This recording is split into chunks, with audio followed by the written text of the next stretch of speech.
When did you become a VTuber? Today. Duck. Oh! I'm saying that I wouldn't tell you a secret because you tell everybody. You're right, though. Ew, look at all the gross goopy goops. Whatever the frick they are. Oh, look at it! What a chunk! It is what you call a plastic in the shape of a long tubular stick. You mean a straw? Oh. Help me. Help me, friend! So how quickly am I gonna die if I just walk out into the... Don't fight me! We're not supposed to move! Wait for me, guys! Wait! Hey! Wait for me! Wait! Oh, frick, step on me. Don't impede our vacationing or blow up these islands. I will stab you.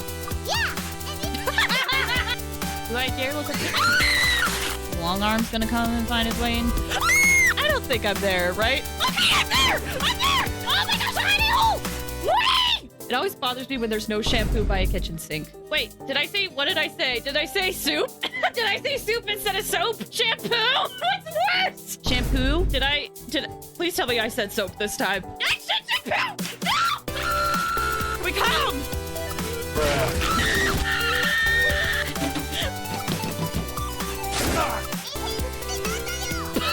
Like this? You want me to stop looking at you like this? Good spooks tonight? Ah! Are we okay? Are we safe? Does his arms reach into here? Ah! Oh my gosh. You know what I do want? I want tits. The Twitch integrated throwing system. Roses are red, violets are blue. Omae wa mo shinderu. Nani? Oh, you slut! This is my first limited character constellation. Shut up! It's been a little bit tiring. What the? I'm dead! I'm dead! I'm dead! I'm dead! Why am I not dead?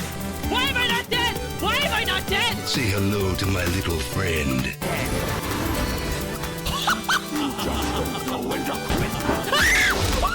What the balls? Are you kidding me?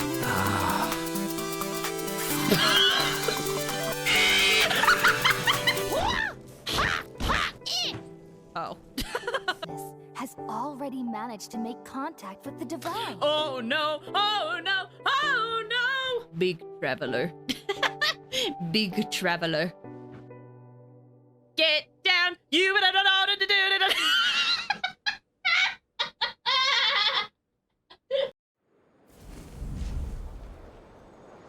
Hi.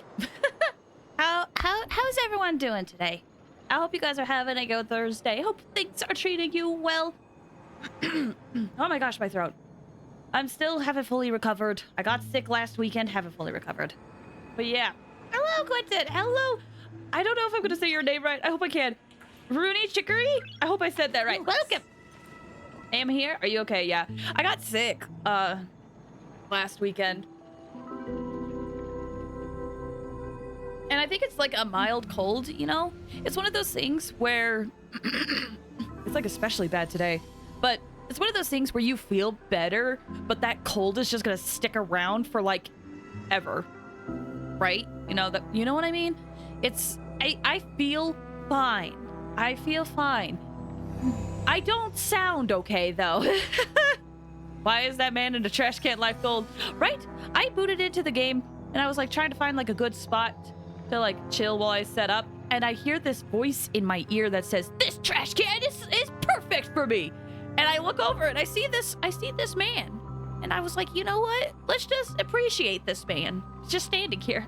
Tell me, Hickory. Okay, welcome.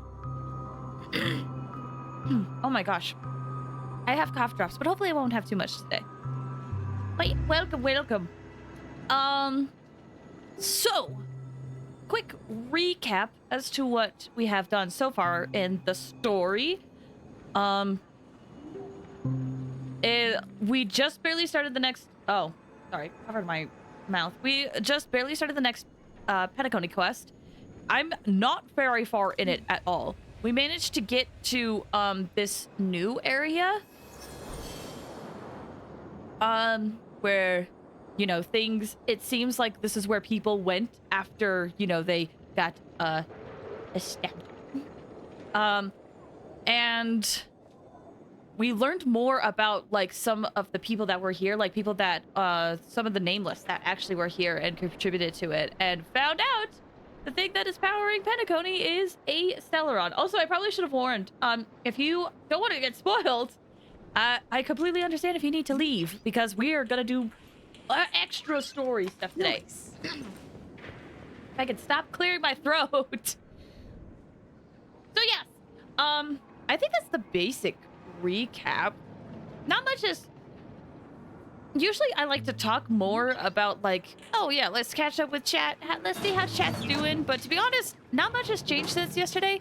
Yesterday we played Ocarina at a Time, and that was just so much of a blast. That was like a highlight of my day yesterday.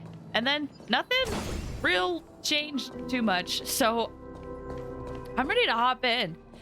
Apparently people say this quest is like exceptionally long. Like, I have a friend, and it took them 9 hours to get through this quest. And I've done maybe 3, because last time we also tried to get Robin, and that didn't work very well. Ram, hi, welcome. How you doing? I hope you're doing well. Just kind of recapping what's happened. I haven't explored this area too much because I didn't want to, like, accidentally trigger the story. So I kind of avoided this whole area. I'm playing a Necromancer Skyrim. I have 6 zombies? Wait, do the zombies just, like, following you around the whole time? Like, are they just constantly there? Are you able to go into towns with zombies following you? I'm alright. How are you? Oh, I'm doing okay. My voice has been acting up really badly. I got sick last weekend. And I think me talking a lot yesterday made it a little worse, but I feel fine. I could go into town. Really? That's fascinating. I had no idea you could do that. With zombies, because to me, I feel like the villagers would be, like, terrified of the zombies. Hey, Arrow, welcome. How you doing? I hope you're doing well. Did I miss your Wednesday stream? You did, but there's a VOD on my channel now, or on the Twitch channel, I should say. And then this weekend, it'll be uploaded to my VOD channel on YouTube. So if you want to watch me play through the beginning of Ocarina of Time, that is available. But yes, I did stream yesterday. They just moan if anyone asks. I just say they're hungover. That's fun. That's fun. Oh yeah, don't ignore the rotting flesh on them as well. They're just drunk. You know how drunk people can get. I still gotta say, I love the vibe they have of this new area. Appreciate it. I saw the exposure of a semi-popular artist. You probably have never heard of them. When you say, do I want to know, actually? I was like, do I want to know? Exposure of a semi-popular artist.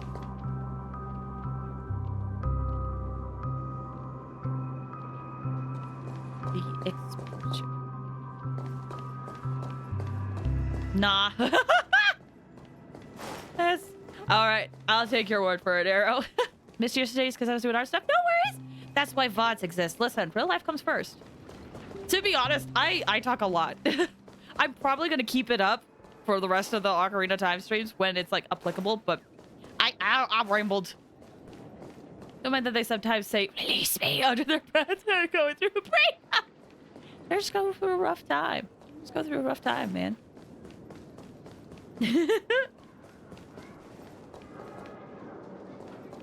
Okay. I don't know if I'm ready to start this. I just know I'm gonna be in it for the long haul. How far did you get in Ocarina of Time? We played like 3-ish hours yesterday. I only got to Dodongo's Cavern, which I know doesn't seem like super far, but I ended up like talking a lot about the game and then also kind of like talking to NPCs. So I know in like a regular playthrough, when you know what you're doing, you don't have to, you could get to Dodongo's Cavern so much sooner, but I was taking my time talking. So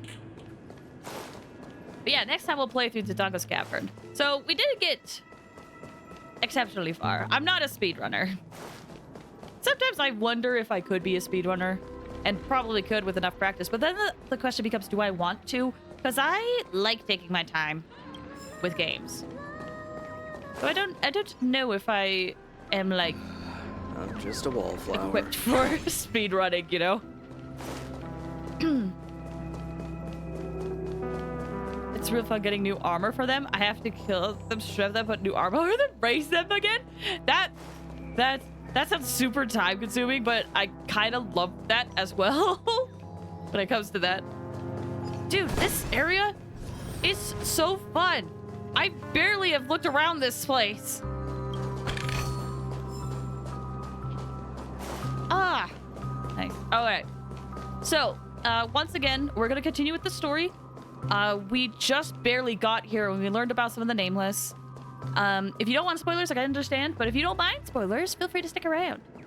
I think I'm good now. Let's go. They put it on until they walk through the door. Oh. All right, so we just barely... These were some plaques of some of the nameless that were here that helped shape Penacony for what it is. And yeah. Now we're figuring out our next action plan and what we do. Go back inside. You forgot your pants. Forgot your pants, sir. Welt. I may have been quick to step up to the plate, but confronting the Dream Master could be a very dangerous affair. Huh? Even you're saying that, Mr. Yang? How powerful is that Dream Master? He's the leader of the families of Penacony, and he has the entire power of the Harmony behind him. Not to mention the Stellaron in his possession. We must proceed with great caution. Maybe you can just stay behind this time, Mr. Yang? No, that won't do. Even if we count Robin as an ally, something felt off about Mr. Sunday just now. Although, I can't quite put my finger on it. I have to make sure he won't turn against us when things start to get dicey. I'm glad I'm not the only one that, like, thought there was an interesting camera angle when it came to Sunday, and it was... Good time is great, that you could talk with any NPC, just feel like it, but speeding through could be fun too. Like Tasmania Tiger, after years of not playing it, got quite a number of extra collectibles while speeding through NPCs. Ooh, that is fun! That is, yeah, it is. Everyone will have a different playstyle for sure, and this playstyle, I feel like taking my time and like fully exploring the game and talking about Easter eggs or getting everything, you know? You're still carrying the keepsake the IPC envoy gave you, right? May I borrow it for a moment? Yeah, sure. I hope I could get it back, though. I knew it. What do you need it for? As I suspected, this chip Aventurine gave to you is actually a miniature transmitter. If I'm right, he intends to use it to track your location or contact you when needed. As it so happens, this may actually be of some use in the current situation. Aventurine? Is he still alive? And what does he have to do with our mission to confront the Dream Master? Remember what I said earlier? Working with the IPC is a way to keep the family in check. If negotiations go south and the family show their true colors by going after the Stellaron, I'll use this transmitter to send a message to the IPC. It'll be just the opportunity the IPC ambassador was hoping for. So I can also send a message? It's not like a one-way thing? The only question mark in all of this is Aventurine's current status. But the IPC is always listening, especially senior strategic investment department heads like him. Getting the message across shouldn't be a problem. Good luck to you, Welt. Well, you take care too. If anything goes wrong, don't worry about me. Just make sure to seal the Stellaron. Spoken like a true hero. Even if the Dream Master is innocent, the family's corruption runs deep. I won't make the same mistake Mikhail did. Let's wish him the best of luck. Don't you have something else to tell us, Gallagher? Why would you say so? Before we departed, the conductor asked us to inquire about the 3 nameless in Penacony. We've already collected intel about Razalina and Tiernan, so the only one left is Legwork. Forgot those the names, I If guess. I'm not mistaken, we've already met him somewhere, haven't we? Legwork? It's not enough to say meat, but the answer is pretty obvious. After all, I've hinted at it in quite an evident way. What do you mean? Let me just be better! I've been watching over you ever since I received the reply from the Astral Express. And I've seen the great effort you all put into linking different realms together across the cosmos. And now, after getting this far all in one piece, you have truly proven yourselves. Miss Himiko, were you the one who repaired the Express and got it sailing through the cosmos again? Yes.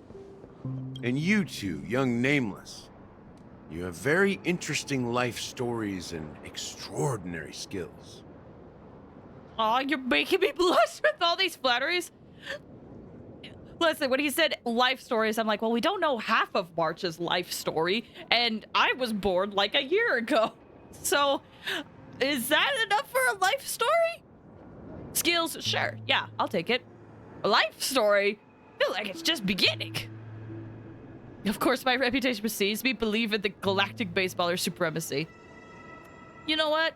Flatter me more, sir. I don't know much about my life story, but I do have extraordinary skills. March and I are on the same page. For sure, definitely. You're full of energy. Please send my regards to the conductor, Pom Pom.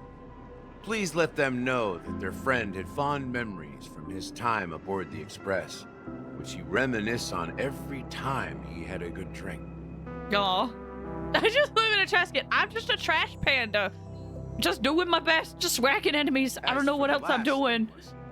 He embarked, disembarked, and embarked again, traveling in a great circle, ending up back where he started.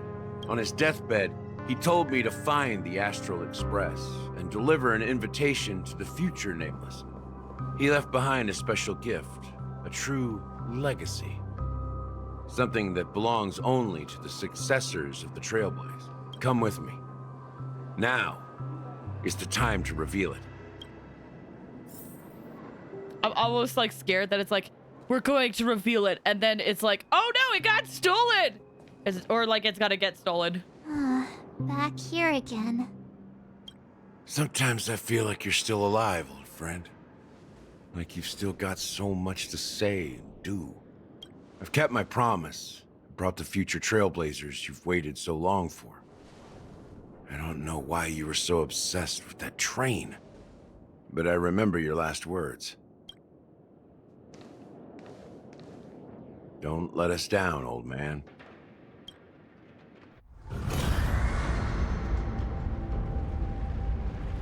Hello? What's happening? Oh, wait, everything's moving.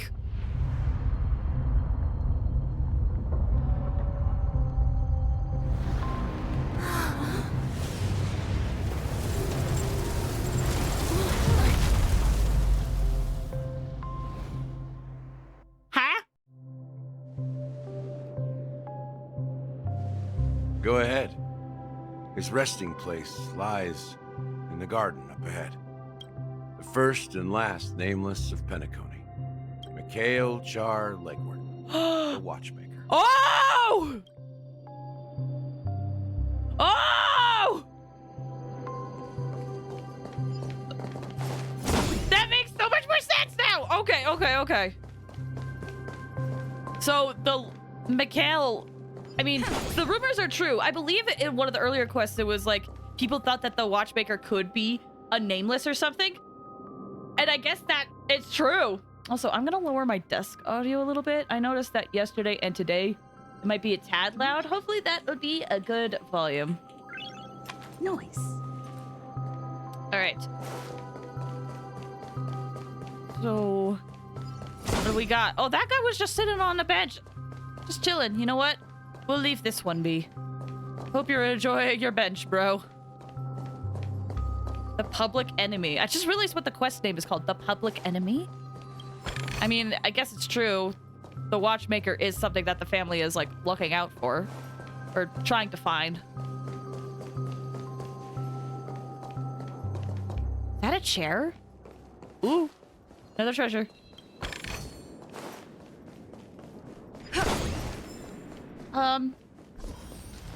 Hello?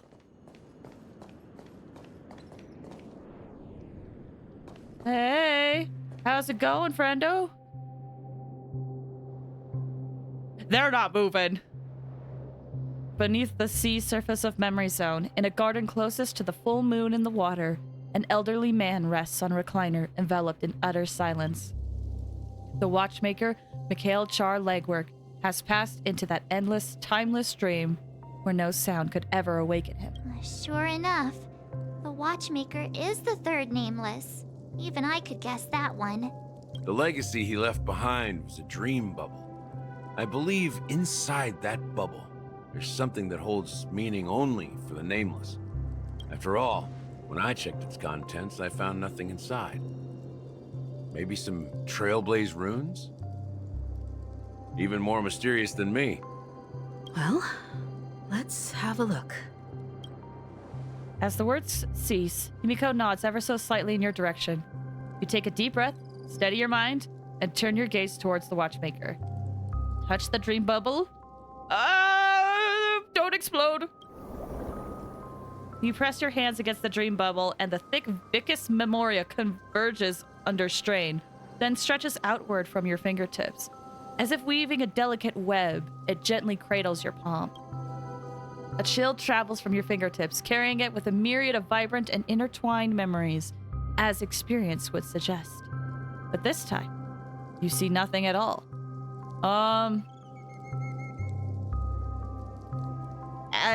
Try to focus and capture memories? The dream bubble is clearly extraordinary. Perhaps the approach was wrong, you think. Holding your breath and closing your eyes. With one knee on the ground, you press your forehead against the thin film coated in memoria. Yet, before you, there remains an abyss of darkness. No chrism sun descending upon snow-capped mountains, no gentle laughter, no twinkling stars, no echo of swords clashing, and most of all, no traces of trailblaze. There is nothing, and nothing is there. Indubitably, this is but an empty dream bubble. Wait, what's going on? Huh? Seriously? There's nothing inside this dream bubble? How could a dream bubble be empty? Just as I suspected. That old man always had this strange belief in the nameless and the trailblaze. And I never understood where he got that confidence from. Especially since he never managed to get in touch with the Express while he was alive. I could never figure out what was going on in that old man's head. But this empty dream bubble is so typical of him. He was always full of weird fantasies and incomprehensible romanticism. That mischievous old man. Well, I didn't expect him to leave anything concrete behind anyway. Don't think that's the case, Gallagher. I'm sure Mikhail has left us the most precious thing of all. Don't start getting all philosophical on me, all right? Himiko, share your thoughts, please. Just as Mikhail believes in the nameless of the future, we unconditionally believe in the nameless of the past. How could they leave with regrets for the future when they were ready to dedicate their lives to the land they loved? There must be something contained in this dream bubble. It's just we haven't figured it out yet. You also have faith in the watchmaker, don't you, Gallagher? Well, I'm a follower of the Enigmata. My philosophy forbids me to have faith in anything. Dang. That's why I understand what faith means in the path of Trailblaze. And I also want to know what he left behind. I'll leave it to you guys then. Can I borrow your pet? I Dormancy. need to make a trip back to Golden Hour and check something at the Dreamscape sales store. It's for Mikhail, and for the future of Penacony. The store? Wow, wait, well, we're switching to Bootyl's POV. Wait, what? Welcome to the Reverie Hotel. Wait, what? How may I help you? Wait, what? Already? Dang! Okay! I wonder how this is gonna go. I know they were like, oh, we're gonna just sneak in to Petticone. I'm gonna pretend to be you or something. I honestly forget their plan, but they're trying to get in here. Greetings. We're the Nameless from the Astral Express, and we'd like to check in. It's more nameless. The Astral Express? But I thought... Yes, my companion's already checked in. My name is Dan Hung, and I believe my personal information is recorded in your system. I see, but your companion said you wouldn't be coming due to a change of plans. Now the plans have changed again. Yeah, thanks to you. And you are... Me? I'm Pom Pom, a new Nameless who's also with the Astral Express. I forgot he was gonna pretend to be Pom Pom. I don't know how well this is gonna work. He's my fellow trailblazer. We responded to the family's invitation before he boarded the express, so he wasn't registered in your system. Is it possible to accommodate him as well? Oh, he's irritated. Oh, I see. Another one of the Nameless had a similar situation. Seems like a lot of people are joining the Trailblaze these days. Since there's a precedent, it shouldn't be a problem. Just give me a second to contact your companions. Yeah, we did. I'm sorry, dear guests, but it seems I'm unable to reach the other members of the Astral Express. What do you mean by unable to reach them? My apologies. This is the first time I've encountered a situation like this. However, the system indicates that those guests are still in the dreamscape. Yeah, something like that. Super award. This is awkward. How about this? Give me their room number, and we'll go check on them ourselves. I'm afraid that's not possible. I need to verify both of your identities before I can share any guest information. How about you just wake up someone? Let's say, Welt? I'm sorry, but there are strict rules regarding forced awakening. It cannot be done without the proper clearance. So nothing works, huh? What's your solution then? Are you saying we sleep here? At the reception? Please be patient. We need to contact your companions in order to confirm your identities. And now it seems you need to confirm our identities before you can contact our companions. It seems so. Oh, fudge! Look, nothing personal, but if you can't handle this, go find someone else who can, okay? So blessed patient. Please calm down, dear guests. I do recall that Mr. Sunday, the Oak family head, Oh, personally handled this issue earlier. Oh, please wait a moment while I contact him. Oh no! I don't think she's trying to give us a hard time. She really just doesn't know what to do. Yeah, he's also not available. I have a bad feeling about this. You tried to contact them on the Express earlier, but they didn't respond. Something doesn't seem right.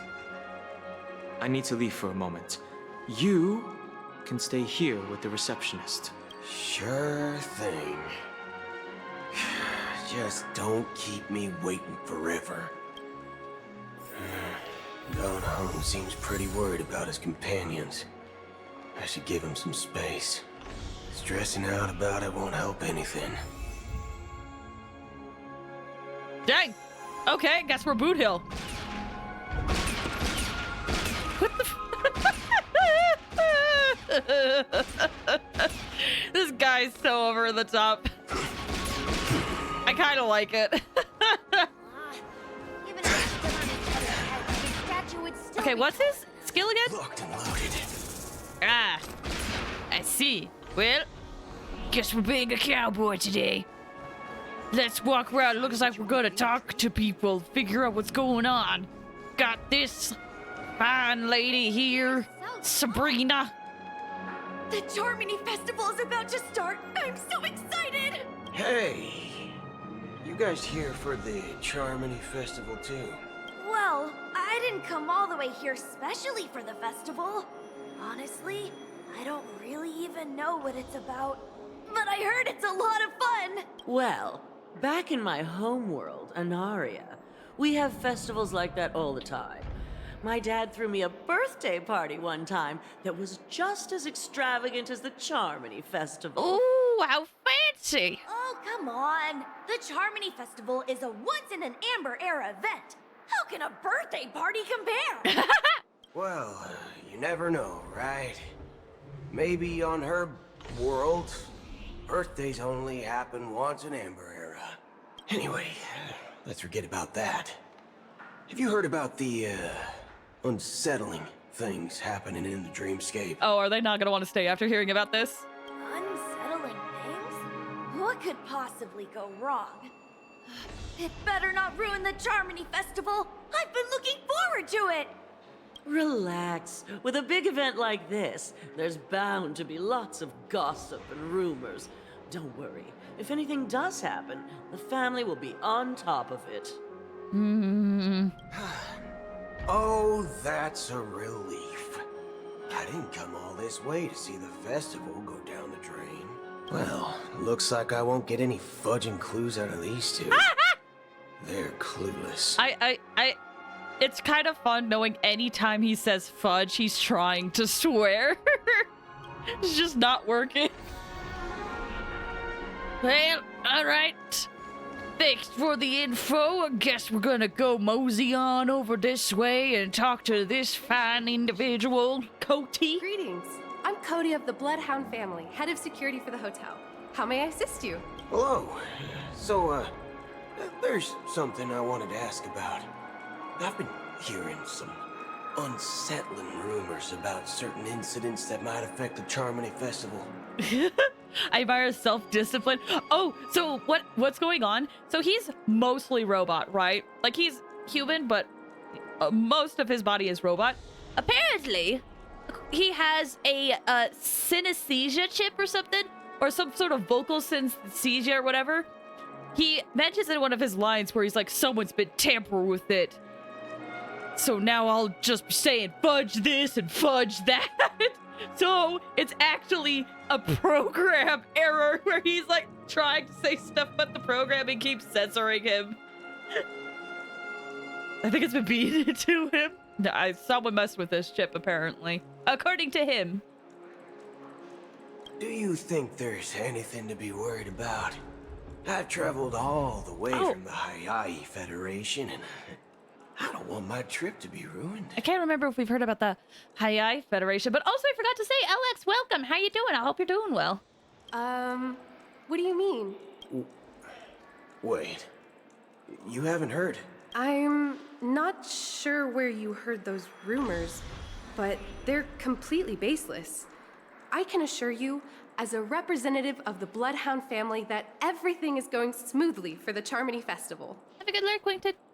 At present, all of the families are focused on making sure the festival starts on time. Even the Dream Master himself has arrived. So don't worry, your trip won't be in vain. So he's going around assuming that people have heard about what's going on, but coming to learn that nothing is like surfacing, or people haven't even heard of this. Doing all right, we'll be doing if we make it through the simulated universe run in one piece. What type of run are you doing? Out of curiosity. Are you doing like, oh, I forget what it's called in Golden Gears, but the thing where you have like multiple levels? Are you on Torturous? I forget which one it is. Because I know there's Standard World 6. Oh, gotcha. See, I never really had, well, I shouldn't say that. I've had trouble with that one, but recently I've been fine with it, but I think it's because I utilized like Japard and Adventuring, to be honest. Only started playing a month ago. That makes so much more sense. Yeah, World 6 sucks. Yeah, World 6 is hard. World 6 is so hard.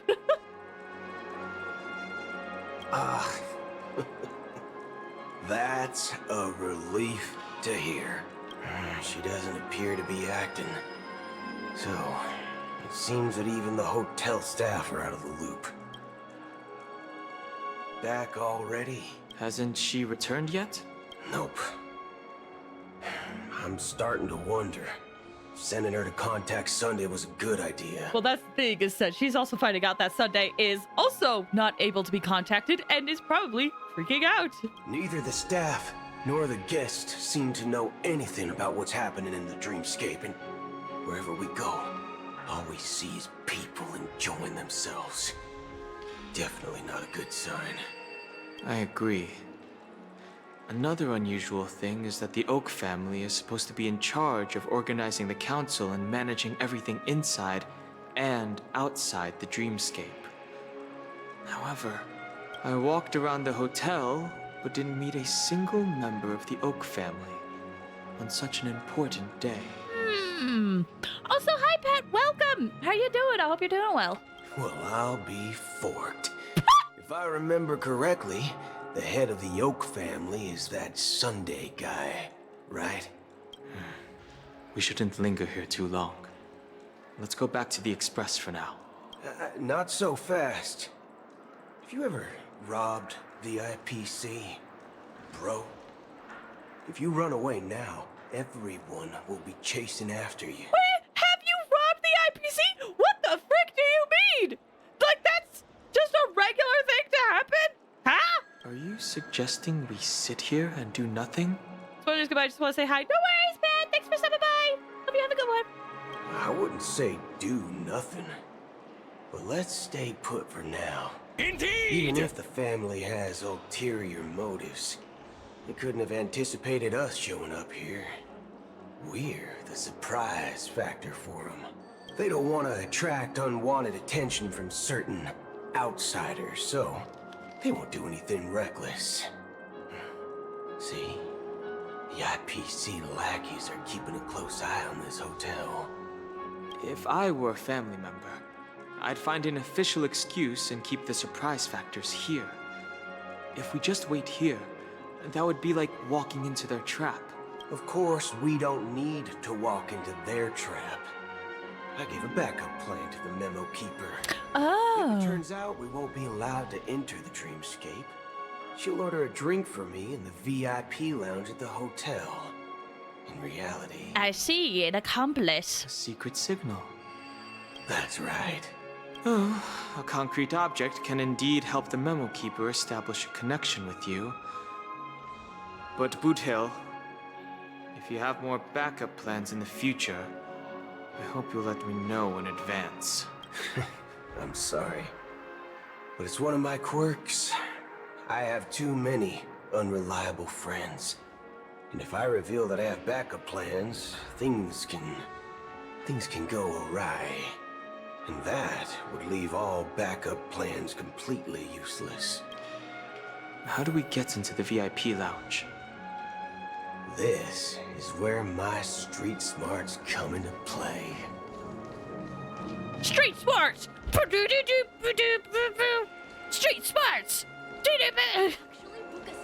Okay, apparently we gotta talk to Dennis and use our street smarts. Bullet brain. You're the lobby manager, right? Yes, I am. How may I assist you? We're the Nameless from the Astral Express. We wanted to check in, but there's something wrong with your system. The lady at the front desk said she would contact the manager, but now she's nowhere to be found. Now, we've been waiting here forever, without any food or water. What the fork, man? Is this how the family treats its guests? Is this your idea of street smarts? Starting an altercation? It's called standing up for your rights. You could also say, I'm becoming Karen. I apologize for the inconvenience. Please wait while we try to contact Mr. Sunday. I'll arrange 2 premium seats in the VIP lounge so you can rest there while you wait. See? Just like that. Just don't call yourself Nameless next time. You put shame to the name, sir. We have higher standards. Or something else. Certainly worthy of the planet of festivities. Very nice bar. Who is here right now, actually? I'm sure no one I really know about, but I'm noticing the IPC. There were some IPC guards here. I'm noticing they're not here, though.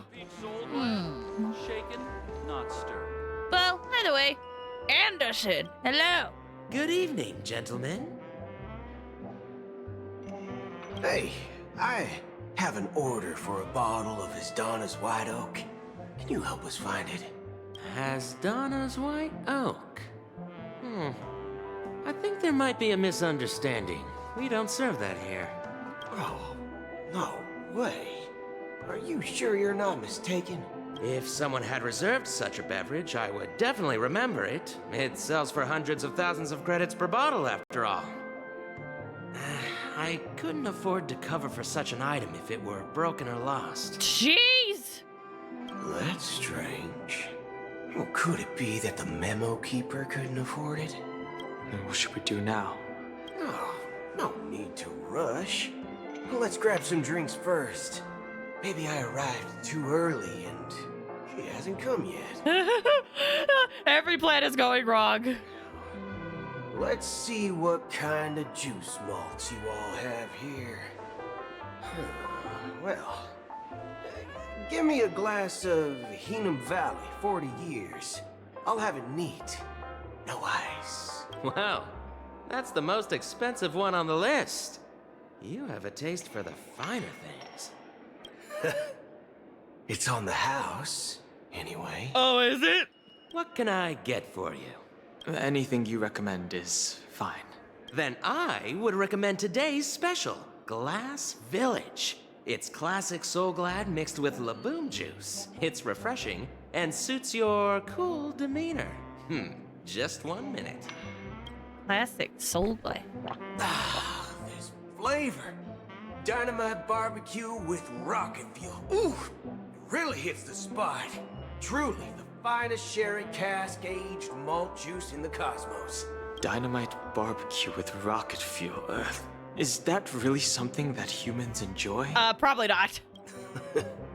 Hey, this guy doesn't know anything at all. As long as you're satisfied, dear guests. Please enjoy. He's like, I don't get it either, but I want to make you happy. Please give me a good tip. Actually, tipping culture doesn't exist outside of America. So maybe tips don't exist. And he's just trying to make things happy and calm. Let's give the memo keeper another half system hour. If she doesn't show up, we'll need to come up with a new plan. In the meantime, let's take stock of the situation. What do you think? The situation is unclear. Something must have happened on the planet of festivities, but the public is unaware of it. Someone in a position of power within the family must be covering it up. It's unusual for the followers of the Harmony to invite other factions, let alone the IPC and the Masked Fools. If what you said about the Emanator of the Nihility is true, the situation in Penacony is a little complicated, to say the least. Actually, there's something else I'm concerned about. Regarding Acheron. As you know, the faction that follows the path of the Hunt are some of the most dangerous folks in the cosmos to mess with. I mean, who in their right mind would impersonate the Cienjo Alliance or the Galaxy Rangers? It's like asking for a death wish. Isn't there a saying among the Cienjo people that the Rainbow Sect lets their Lux Arrow do all the beating? Talking. Do all the talking. Well, you know what I mean. Even though the Galaxy Rangers have been out of sight for years, we've been keeping an eye on this region. Even the dumbest criminals know better than to mess with the Annihilation Gang, much less the Rangers. But that Acheron lady, she doesn't seem like a lunatic at all. On the contrary, she's highly logical and organized. She knows exactly when to hold back and when to strike without mercy. And do you believe that someone like her would have an ulterior motive for impersonating a Galaxy Ranger? I'm not entirely sure, but I do have my suspicions. Maybe she knows a Galaxy Ranger, or perhaps she's trying to lure us out for some reason, which I can't figure out. Anyway, What worries me more are the anomalies within the family. They've summoned followers from various paths for the festival. No matter how generous such a gesture is, this move seems highly unusual. Yeah. This is kind of where I'm at, because there's a lot of factions that have beef with each other. And having a lot of them gather in one place, I feel like it's asking for trouble. Unless the invitations weren't sent by them. If that's the case, it's even more intriguing that the family insists on organizing the Charmony Festival, despite the chaos. Maybe it's Shipei the Harmony pulling the strings. You find it beyond human understanding because it wasn't arranged by humans at all. But would Jipe even interfere with, like, affairs like this? I can't imagine why, unless it was for, like, a good reason. People do stupid things out of irrational impulses. They abandon their principles when self-interest is involved. They believe in things they know they shouldn't, and fudge. They even break their own rules. I mean, you're not wrong, but... Eons don't. They stick to their determined path and never turn back, even if they reach a dead end. You think Shipei's will is behind all this? It may not necessarily be Shipei. There's definitely some higher entity involved. I know it may sound pessimistic, but if human free will were reliable, why would we even need Galaxy Rangers? It's much simpler when you boil it down to the eons and paths. Like how Lon always follows the path of the hunt, or how the Express stays true to the Trailblaze despite Akavilli's disappearance. But in my opinion, Akavilli's fall holds significance for the Nameless. Oh, so you're saying the Nameless now have to take responsibility for their own choices because their absolutely right leader is gone? Exactly. I believe the purpose of the journey isn't just about following a path that's always considered absolutely right. It's more about doing your best to choose the right path for yourself among countless possibilities, even with limited insight and judgment. I like that. I don't know what you've been through, but I agree that people must take responsibility for their choices, because no one else can do it for them. That's why the Galaxy Rangers need to uncover the imposter and figure out her true intentions. Just in case. I have a backup plan if the Memo Keeper doesn't show up. This is my final backup plan. I promise. It's a little terrifying, though. You sure have a lot of cards up your sleeve. Well, going back to my old career would make things a lot easier. By the way, when you were walking around the hotel, did you happen to see any important-looking guests? How would I know? What's your plan? It's simple. We just grab some hostages and use them as bargaining chips with the family. Or maybe we can even take their identities. I don't think we could impersonate anybody with how we look, dude. No need for that. We'll return to the Express now. Wait. Are you getting scared? Draw your weapon. Let's make a big scene. What?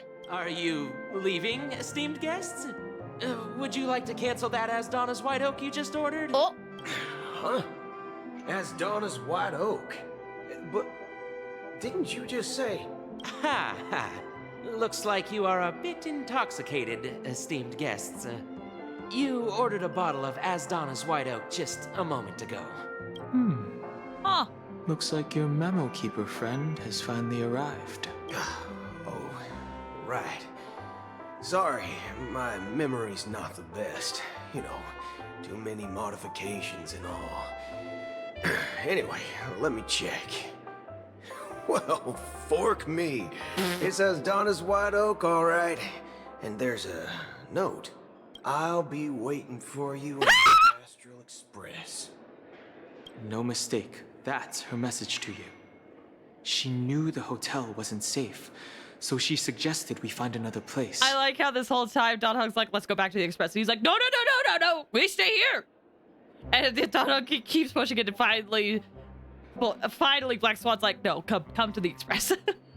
Well, looks like we took a detour, but now it's back to the Astral Express. So, what are we waiting for? Let's go.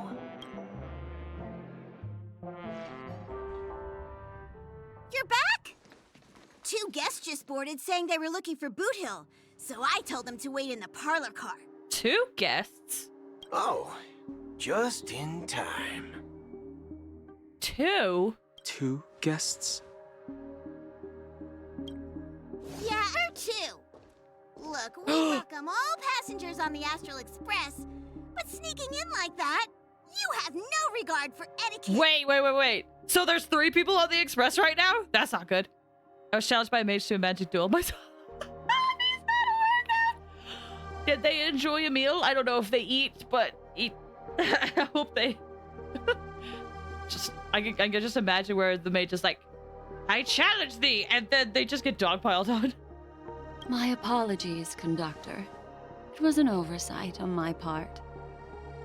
I assumed you were already acquainted with the garden. Given the chaotic situation in Penacony, the Nameless are the only ones we can truly trust right now. You are the memo keeper. Pleased to meet you, Dan Hung. I've seen you in others' memories. And as for Boot Hill, this is our first face-to-face meeting. I hope you enjoyed that bottle of Astana's White Oak. You sure have a refined taste. Finally, Memo Keeper. Well, let's cut to the chase. Spill everything you know. That's precisely what I intend to do. But before that, please allow me to introduce myself. My name is Black Swan, and I serve the Garden of Recollection as a memo keeper. As for Acheron's story, I was hoping she would be on the express. I'm sure she knows it better than I do. Greetings. I'm Acheron. What? You Garden of Recollection shirtbag! You betrayed me! Shirtbag! I apologize, but she did that at my request. Due to certain reasons, I have been exiled by the family. Thankfully, this memo keeper came to my aid and helped me escape their surveillance unnoticed. To be honest, it was more like stalking than helping. And the process was far from unnoticed. But we did escape. You were stalking her? Wait, let me reread this. Did I understand that right?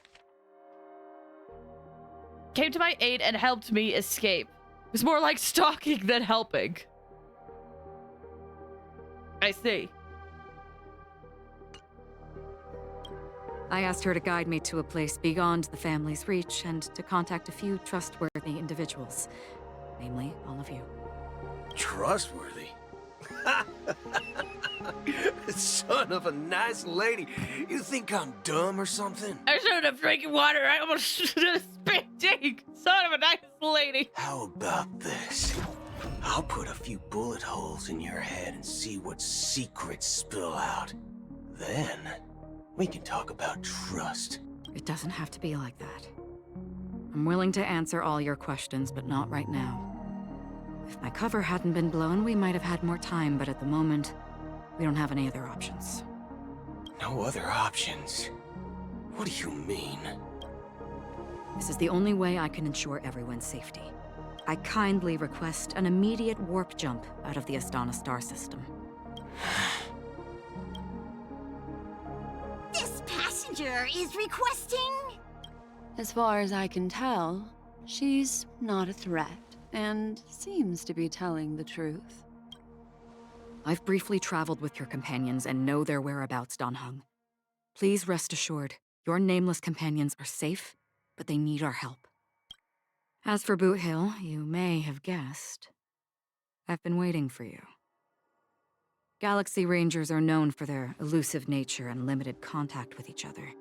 So this was the only way I could reach out to you. So she took on the Galaxy Ranger name so that he could come out personally? Only by doing this can I find a true Galaxy Ranger. and fulfill a long-standing promise. To return his relics to their rightful owner. His relics? Someone once told me that every rainfall is like a gift from the heavens, a sign of their mercy upon the world. Raindrops are said to be the tears of the gods, shed in response to the sorrows of the world. Their constant pouring is a reminder that the gods haven't abandoned us yet. So, how long has this rain been going on for? Oh, more Akrop backstory! Also, what the frick? Hold up. Is ghostly ethereal hands poking out of the water just commonplace in this world? And they seem to be reaching for this a moon? I don't know what it is, but it's dripping. This right here, fun aesthetic.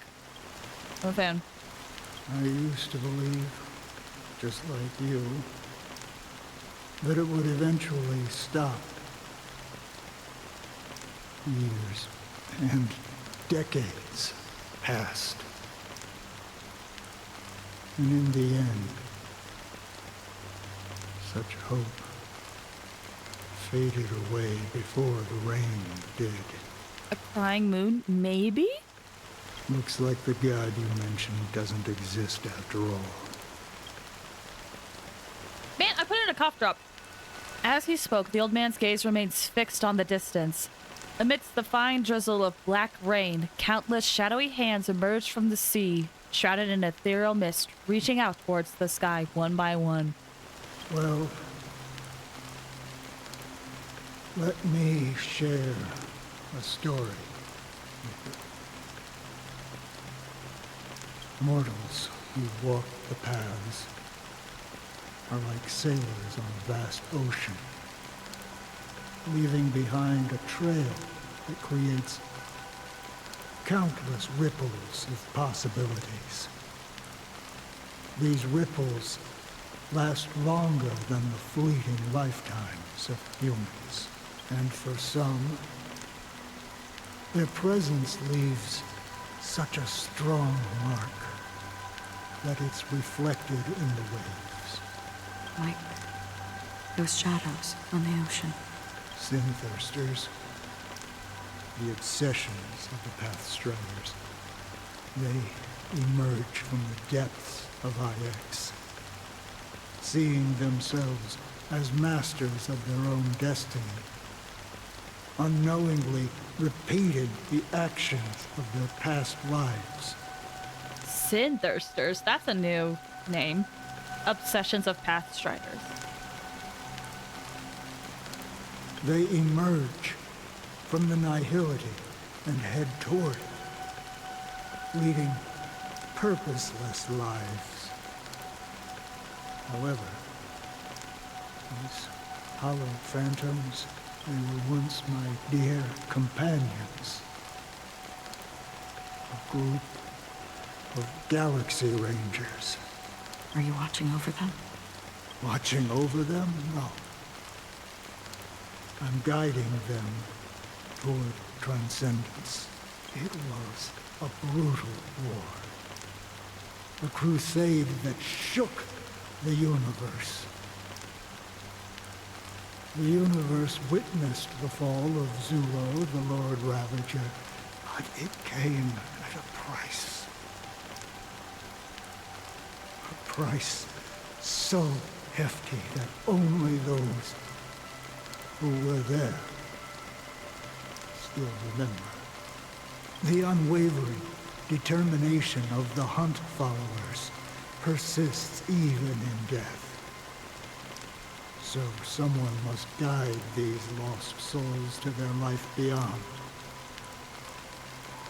They were heroes in their time, and they shouldn't be reduced to mere puppets of nihility. Okay, so there was a huge war with the Lord Ravager, and Galaxy Rangers, followers of the Hunt, a lot of them perished during that. I'm assuming it's a war, but during that fight, because they're Pathstriders of the Hunt, and the Hunt is all about the ambition of, like, seeking a target, or its target, with the hopes of destroying it. Even in death, these things, these sin thirsters are still attempting that goal, right? Am I understanding that right? As for me, I've suffered too many losses on that battlefield to advance any further. And that makes me the most fitting person to carry out this task. And so he's leading them to, if I'm understanding it right, he's the one leading them to nihility. They shouldn't be reduced to mere puppets of nihility. Because it gives the implication of, like, history repeating itself here. Like, it all starts from nothing and ends in nothing kind of thing. Or at least according to the belief of the nihility. But you know, these sin thirsters, they're not who they used to be. Does this seem pointless to you? Will some tasks have to be done, even if they are pointless? I can help you. For what? For the meaning of the nihility. That's what I've been seeking. I see. After all, this realm is off limits to ordinary souls, right? Thank you, stranger. I wish that you find what you seek. Before we part ways, I have one more question. It is true that their actions and even their entire lives may seem pointless from our perspective. But if, and it's just an if this is what the departed ones expected, should we try to change it? A good question. And a profound one. I don't know the answer. What I do know is that one day I too will pass away.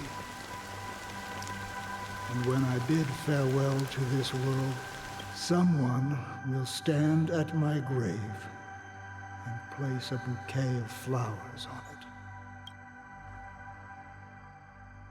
Robin's POV? Huh? 9 system hours! When I appeared as a child, my speech, mindset, and soul reflected immaturity and innocence. As I grew into adulthood, I left behind my childlike side. I humbly request your blessings, esteemed advocate of Shipe. Come to me, my kinship. I have sought their presence with us. As you wish. I have faithfully served the Alfalfa family for nearly a decade, promoting the path of the harmony to the best of my ability. However, I made a mistake yesterday. While I was preparing dinner for the family head, I accidentally dropped a prepared dish on the floor. I was gonna say, like, this looks like a confessional booth, and then here we have this person saying, I made a mistake, and is talking about it, so I guess that is the correct illusion. Out of laziness, I lied and claimed that everything was ready. Although the head has dismissed me as punishment, it has been tough to sleep with the guilt still gnawing at me, as I worried that the seeds of evilness may have taken root in my soul. So, I confess to you now to seek atonement for my sins. I mean, I don't think that's that bad, but maybe that's just me. Do you sincerely repent and vow to change your ways? Yes. Have you examined your soul and confessed all your sins? Oh, yes. Are you willing to accept the process of atonement? Yes. Very well.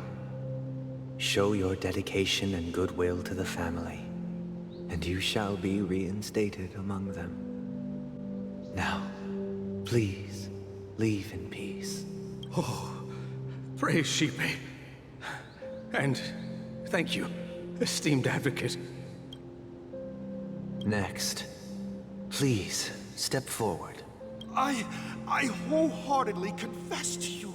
Please, pardon my sins. Rest assured, I have implored their presence to be with us. As long as you are sincere, absolution will be granted. Oh, great. You know, I arrived in Penacony as a stowaway. I sold everything to get a ticket. My house, my land, and my 2 children. What? I see.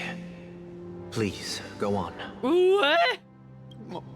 My children were starving, and I hoped they'd have a chance at survival if they became slaves here. If I can strike it rich here, I'll lift them out of that situation and give them the life they deserve. But the Bloodhound family got wind of it. They're on my tail, hunting me down. I thought I could bring my kids here. It was all my fault. All my fault. The family is ready to forgive all sinners. I'll ask the Bloodhound family to cease their pursuit. You don't need to live in fear anymore. Oh, thank you. Thank you. I'll work my hardest to redeem my children and make them part of the family. Praise the harmony! Next, please step forward. Hey, long time no see, Mr. Sunday.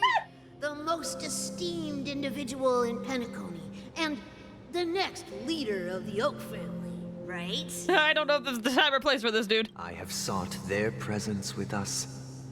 Let us proceed. Sure, let's just get this over with.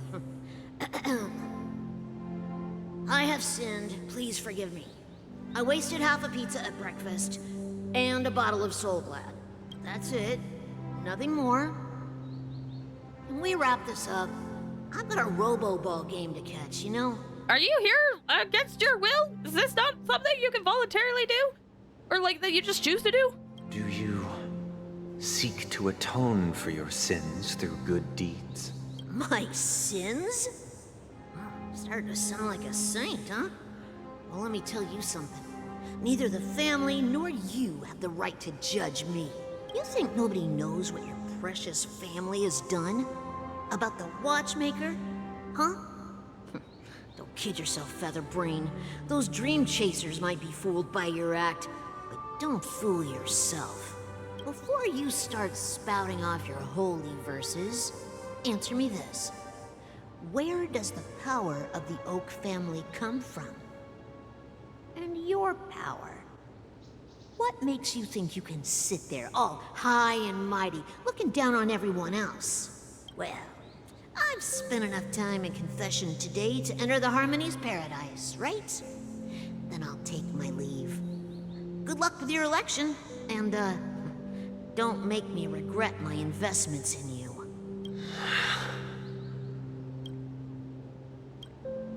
Huh. Oh, revered triple-faced soul, hear my doubts. Who can judge the strong when their power hides their crimes? Who can vouch for the weak when they will pay any price to survive? Who can comfort the purest souls when even they get led astray? If the strong defending the weak is truly the foundation of paradise, then who is responsible for the suffering and anguish in this wretched world? Brother? Brother? Brother, are you all right? Oh, Walt's here too. I'm fine. I've been working long hours, and I just made a trip to Dreamflux Reef and back. So, I'm a bit out of sorts. But it'll all be over before we know it. Oh, I just realized they're in the golden hour now. You've been working non-stop on the Charmony Festival, Mr. Sunday, and no one could have predicted this incident. Even if the Stellaron does pose a grave threat, I still feel sorry for all the trouble we've caused you. No need to worry about troubling anyone. The Charmony Festival was meant to spread joy and harmony across the cosmos. But now that we know the truth, I'm afraid we'll have to cancel it. It has always been our wish to make everyone happy, so... we'll do our best to explain everything to the Dream Master. I'm sure he'll understand. I don't know if he will! I don't know about that. Even if the negotiation does not go smoothly, I'll refuse to go on stage. Without the Chord Master, the Harmonious Choir would not arrive, and the Charmony Festival would be just a grand performance, and nothing more. Hold on, wait, let me reread this. Also, I think I'm changing my mind. I'm gonna turn up the volume again. About the Chord Master, Harmonious Choir, embodiment of harmony. Got it! Okay. I'm relieved to see your determination. You know, since arriving in Penacony, we haven't had any contact with this Dream Master himself. I'd heard of the heads of the 5 major lineages, but the Dream Master is a mystery to me. The Dream Master rarely grants an audience, even for us. But, given the urgency of the situation, he's agreed to meet us in person. He has? Perhaps you'll be the first guest to meet the Dream Master in years, Mr. Yang. Let's hope we can reach a consensus that satisfies everyone. Indeed. Let us hope so. It's about time. We'll have to get ready for the meeting. I apologize for any inconvenience caused by the urgency. Don't worry. I'll be waiting here. Dear, Ooh! it's Mr. Sunday! Hey, come over here! Looks like someone needs help. Let's go check it out. Okay, I guess we're gonna be helping out. Also, we have Robin! And I finally have her on my follow-up team, even though it's a tutorial. I'm not gonna be able to have her. What does Welt say about this? Thank you for everything you've done. I'll be waiting here.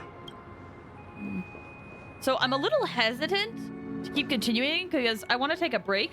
So I think we're gonna take a break a little bit earlier than what I usually do. So we're gonna take a quick 5 to 10 minute break. I'm gonna be running some ads during the break. I need to get more water and probably more cough drops, to be honest. So we'll be back in 5 or 10 minutes. Feel free to step away if you need to. Get some water, stretch your legs, do what you gotta do. We'll be back in hopefully just a few more minutes. Break time. Oh, I forgot to enable this. Hold on. That's awkward. That's awkward. I forgot to do that. Okay. Yay! All right. BRB, guys.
we go. Wouldn't unmute for some reason. Hi, guys. I'm back from a break. I have cough drops. I have water. We're good. Also, hello, Alpha Beta. How are you doing? I hope you're doing good. Cool you had Robin? Yeah, about that. We'll talk. If you're wondering where we are in the story, this is the first time we're doing Robin's POV. We got into we're still in the beginning of the quest, I would argue. We learned more about the Watchmaker's legacy, just a smidge, and the other nameless that were there. Boot Hill and Don Hung tried getting into Penacony, and then they went back to the Express where they met Black Swan and Acheron. And then it switched over to Robin and Sunday and Welt's POV, and they're like, oh yeah, we're gonna talk to the Dream Master. So that's where we're at, if you are wondering. How are you doing? Hope you are doing good. But yeah, I think we'll just head back in. So the reason why I said we'll talk is because this Robin is a story Robin. I did not get her. I did not get Robin. I tried and I lost. Whoops. Yeah, I know how it looks because I had, you know, Robin as the pause, but that's because I paused with her. I thought it was real. For sure, I don't blame you for thinking it's real because why else would I have Robin, right? In what way could I have had Robin? So, yeah, unfortunately, I lost my 50-50. I did not get her. But hey, that means I have a guarantee now. So, I'm just gonna pretend like I do have Robin, though, while I go through the story. I'm just gonna, you know, pretend that we have her and that we're just gonna hang out with her and my follow-up team, and it'll be a good time. At least I do get Robin. Wait, did you get Robin? Did you get her, or are you about to get her? Ooh, tell me. Okay, so we are doing Robin and Sunday's POV. Apparently the Dream Master is going to be here, but Sunday saw that there's this kid over here, so that might need help. So we're gonna go approach them. Drunken guest. I got lucky? Congrats on your Robin! That's so awesome! I hope you have fun with her. Mr. Sunday. Hey there! Okay. Wait. See the moon in the sky? It's about the size of the cap on my Soul Glad bottle. Okay, I don't think this is the same one, but this sounds like the Pepeshi merchant in Sunday's backstory, but or not backstory, it's the flashback. I don't know if it is them though. If I just reached out my hand, I could grab the moon, couldn't I? The moon? You mean the Grand Theater? Yeah. Look at me. I've been away from home for too long. I must be missing that moon. But it's no big deal. The Grand Theater here looks much better than the moon back home. It's just magnificent. They told me not to sell everything I had just to come to Penacony. How short-sighted. I could just imagine this guy being like, they told me not to sell my house. All my clothes, I have nothing but the clothes on my back.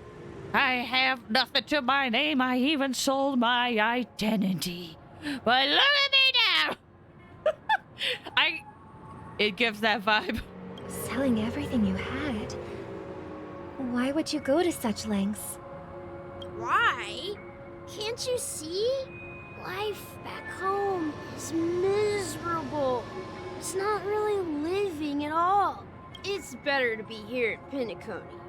No pain, no worries about tomorrow, just sweet dreams. You can do whatever you want. That's what I call living. Yeah, now this is the life. It feels like a short-lived life to me. Is this truly living? Huh? What did you say, young lady? I didn't quite catch that. Oh, it's nothing, sir. You see, the traffic on Glock's Avenue can be dangerous. How about I ask a Bloodhound family member to escort you to Ideen Park over there, so you can continue enjoying your sweet dream? Oh, yeah, that's a great idea. Wow. No wonder you were the leader of this sweet dream. You're totally a lifesaver. See you around, Mr. Sunday. And it was nice chatting with you. When you said, "Kid, you drinking too much?" Yeah, that guy, super drunk. I want to imagine that after he was like, "Oh, that's such a good idea. I'm gonna go over there. Thank you, sir." He took 3 steps and then promptly fell on his face. It was just like, "I'm there, yeah," and then just like lays there. What's up, sister? This is the land of the dreams. But why do they live like this? The man we ran into, he doesn't seem happy at all. Even though sweet dreams are nice, they're just illusions. But for him, they're the only way to survive, even if it means giving up on reality. That's not really living at all. I suppose you have a point. But, in my opinion, that's how most people live their lives. You're not wrong. I don't know if that's necessarily a good thing, though. Why do you say that? You think that man is not actually living, but that's not quite accurate. Even without Penacony, people create their own illusions called self-value. People believe they have a predetermined value to fulfill. Gaining value means gaining power, and those deemed worthless are seen as the weak. However, value doesn't come out of thin air, and there's a limit to it. To accumulate value, people have to take from others. So, the weak get exploited and oppressed. Are you suggesting that this is not how things should be? Exactly. But, ironically, people don't think there's anything wrong with it, because they uphold the illusory notion of self-value. And even the weak believe in it. Ooh, I'm getting a vibe. I am getting a vibe right now. I can't articulate it, and I feel like what I'm going to say is going to be an over-exaggeration, but the vibe I'm getting is a crazy vibe. I'm getting a crazy vibe. There's an interesting belief system going on here. I mean, to be fair, part of what he's saying, there is some truth to it, but the way he is saying it, it gives a vibe. The survival of the fittest. That's where all the tragedies in the world come from. People come to the sweet dream in Penacony to escape from that reality and find solace. No tragedies exist here, only happiness, although in its nascent form. Isn't that the same paradise we yearn for in our dreams? You know what is interesting? This whole conversation right now, or at least with what Sunday said there, like, people come to Penacony to escape from that reality and find solace. No tragedies exist here, only happiness. Isn't that the paradise we yearn for in our dreams?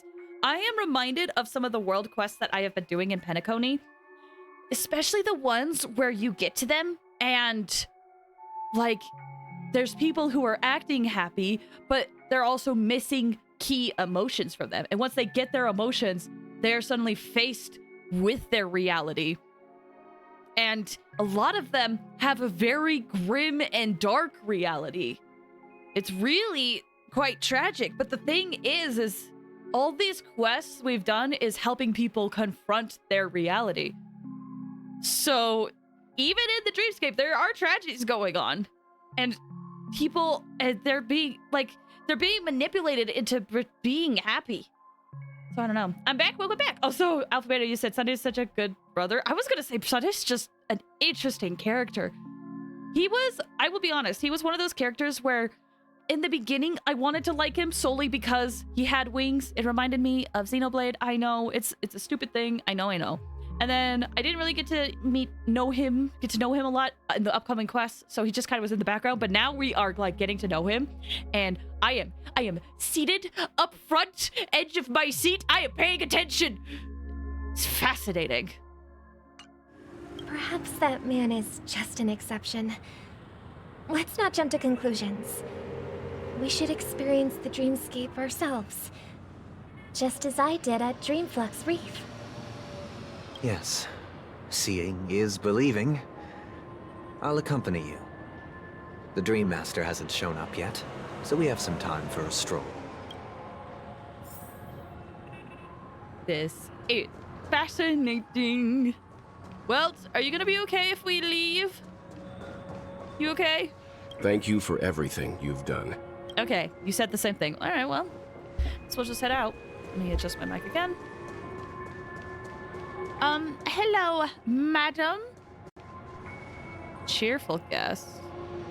This isn't, no. There's this one NPC quest whose name I forget. Can I actually, oh, I don't have my thing. The Empress. I think she had a different outfit, but it's like the same model. Glad to meet you again, Robin. How are the preparations for the Charmony Festival coming along? Oh, wait. We're all so excited about it. I did the Empress quest. She's not in Penacony.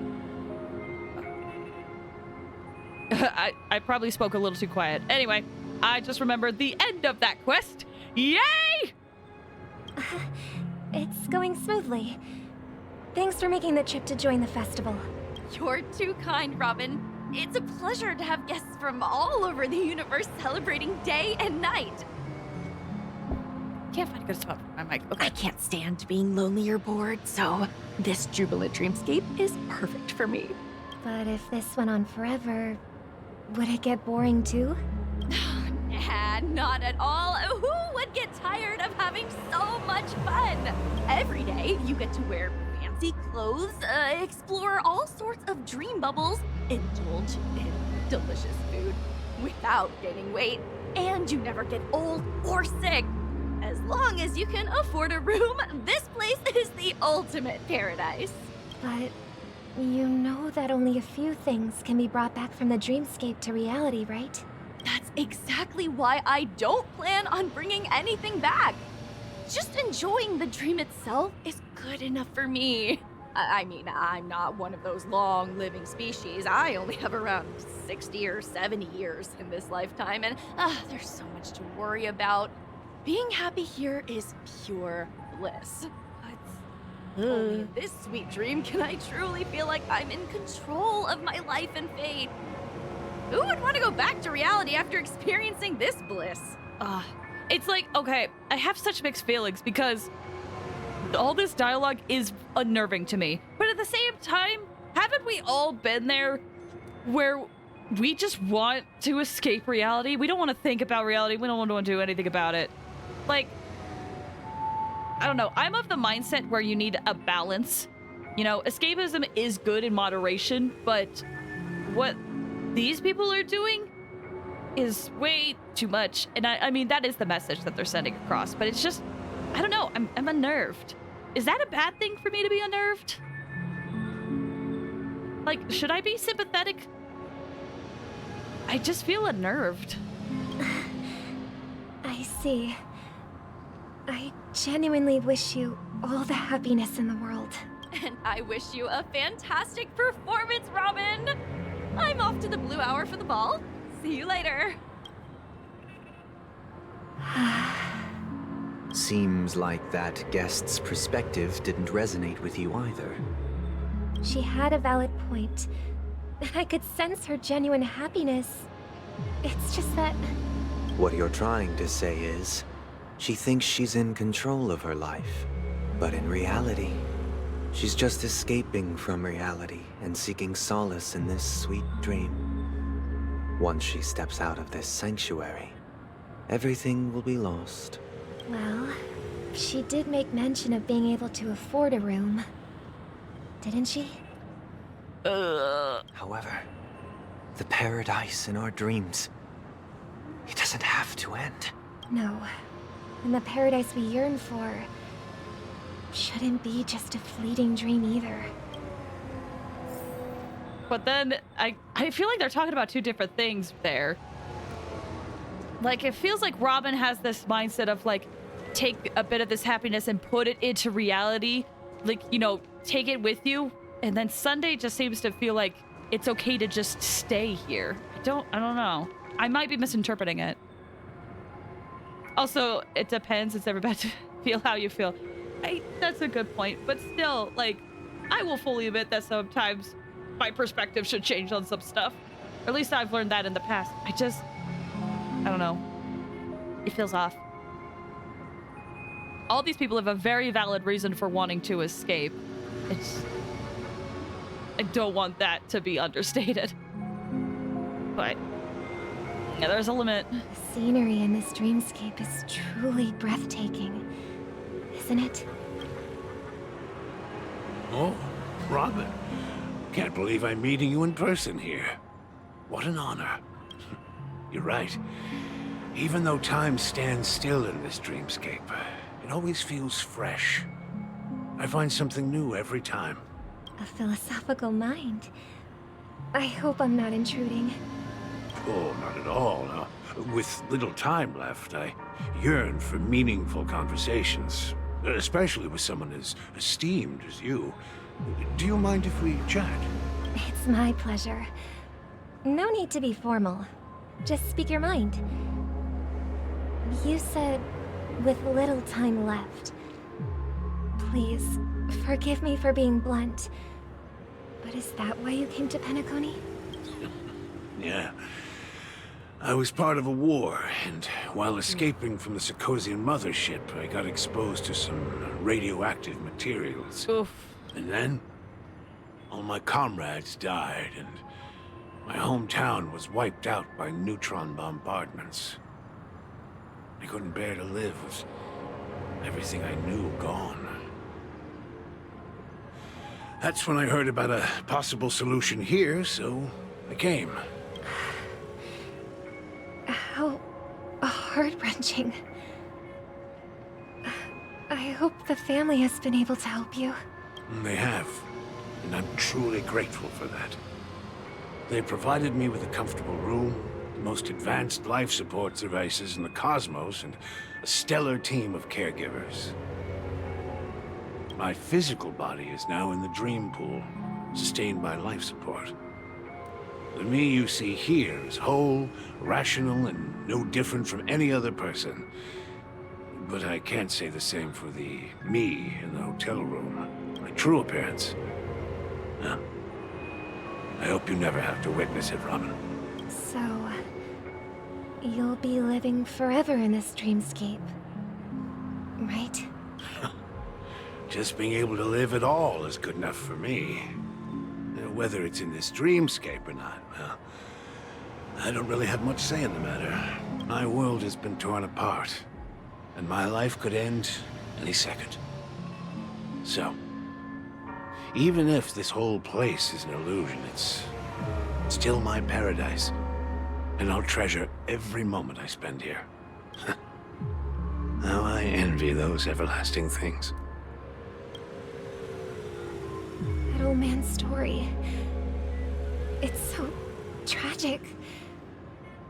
Fortunately, this sweet dream gives him joyful memories to hold on to. That's precisely why this sweet dream in Penacony exists. However, even the sweet dream has its limitations. While it provides solace to the disillusioned, it can't completely eliminate pain in reality. There will be a way out. Penacony is already on the right track. Ah, the vibes! The vibes! They're growing! The vibes are growing.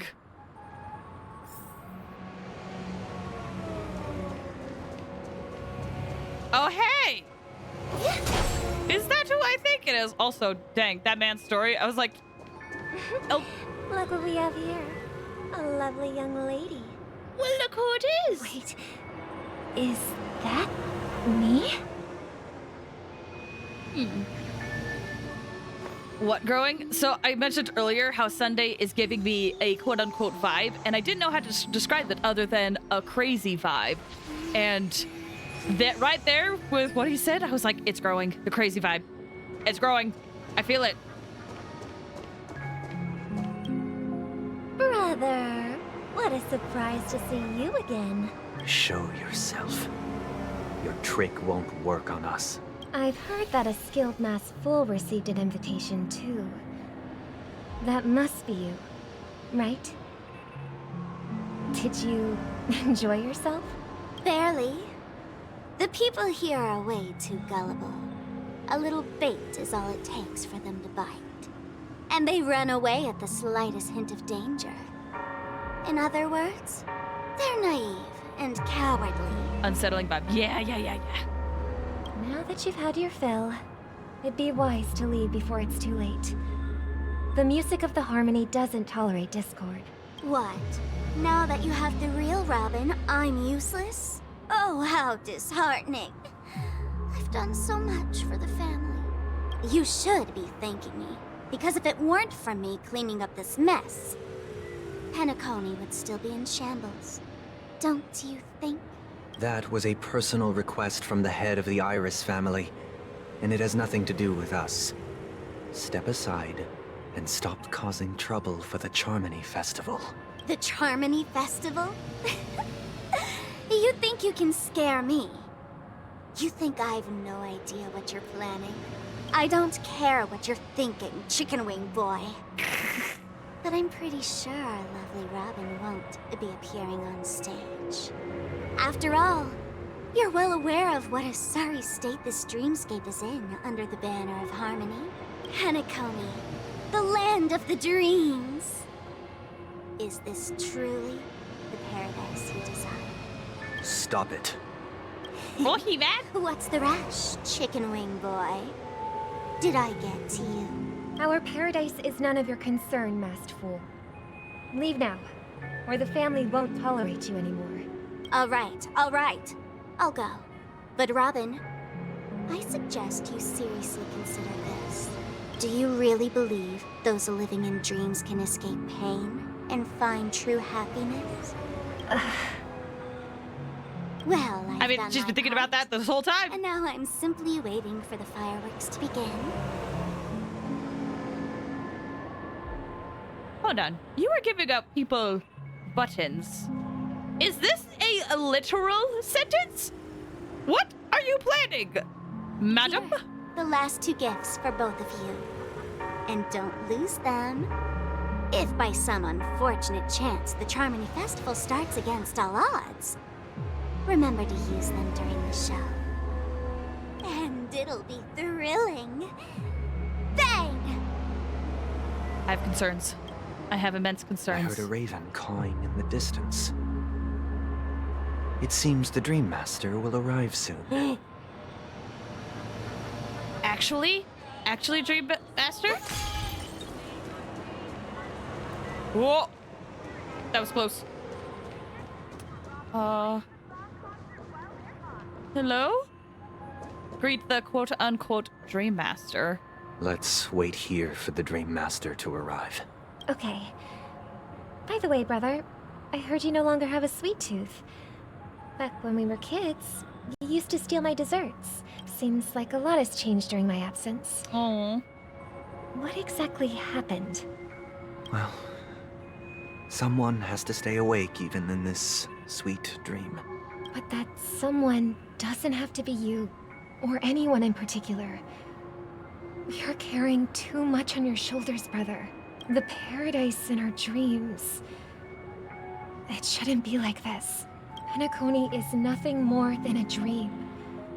It can't erase the worries and pain of reality, or bring true happiness. It only offers an escape from reality. Nothing more. How long was Robin gone? I thought it was only like a couple of weeks, but it feels, based on what she's saying, it feels like it was for a lot longer. Remember the old man we met earlier? Without this dream, he might have completely lost himself. That might be true, but even without Penacony, he could have chosen another path. As far as I know, the Intelligentsia Guild has been promoting their rehabilitation techniques for a long time now. That path may have been more ordinary and challenging, but And now, he is receiving hospice care in a comatose state, and his fate is sealed. Is Penacony granting these people a future? Or is it taking it away from them? It's a good question. Well, don't forget this. Not everyone really has a future. The future for humanity is like the sky for birds. People mistakenly believe that flight is inherent to birds because they've never witnessed those birds crashing to their death. Do you remember how we took in that little Charmony dove when we were young? Yeah. We took care of it. Provided food and water, groomed its feathers. And later, when I decided to leave Penacony, I opened the cage and set it free. Well, I didn't mention what happened to it in my letters because I didn't want to upset you. Shortly after you left, it crashed to its death right in front of your window. Oh. I had surmised as much. I knew you wouldn't have avoided mentioning the bird for no reason. Despite that unfortunate outcome, I still believe it was the right decision. Birds aren't meant to spend their lives in cages. They belong in the sky, even if they can't fly. I mean, her song that she sung, Birds Are Born with No Shackles. That whole... I forget the lyrics off the top of my head, even though I'm learning that song. But that song seems to have carried a lot of meaning. But here's the thing. If there are birds in this world that can never fly, can we really assert that they belong in the sky? Are you implying that the same goes for humans too? Let's take the Astral Express as an example. The Nameless made tremendous efforts to bridge worlds, gaining fame across the universe. However, only a few extraordinary individuals can endure such a perilous journey. That's because the pursuit of the Trailblaze exceeds the capabilities of ordinary humans. Otherwise, why would this path be filled with broken rails, an abandoned express, and even a fallen Eon? That's just sophistry. If that were true, then only the powerful would have the right to determine the future. Unfortunately, that's exactly what happens. Another name for the future is self-value. While this world has its fair share of heroes who inspire people and garner admiration for their heroic deeds, the majority of ordinary people will never become heroes in their lifetime. Some are born weak and vulnerable. Some find themselves trapped in unfortunate circumstances. Some fall victim to malice and cowardice. When it comes to survival, everyone is equal. And the weak can only watch as their value gets constantly diminished by external forces. That's why we should care for the weak and support them as if their suffering were our own. That's what the Odes of Harmony have always taught us. While the Harmony holds noble aspirations, the strong will always be strong, and the weak will always be weak. Even in this carefree dream. Human nature contains greatness, but it also harbors inherent weaknesses that can't be eradicated. Bro, I need popcorn right now. Like this, I'm loving. Okay, I know they're kind of like, you know, talking about their different beliefs, but I'm loving this confrontation they're going, and I need popcorn. This is delicious. In the end, if people can't even secure their own survival, they won't care about the illusory future of equality. As long as the law of survival of the fittest prevails, there will always be fledglings crashing to their death. But if people don't live for the future, do they merely exist for survival? If even you, my brother, don't believe that the Harmony will save the weak, then which Eon can make our dreams come true?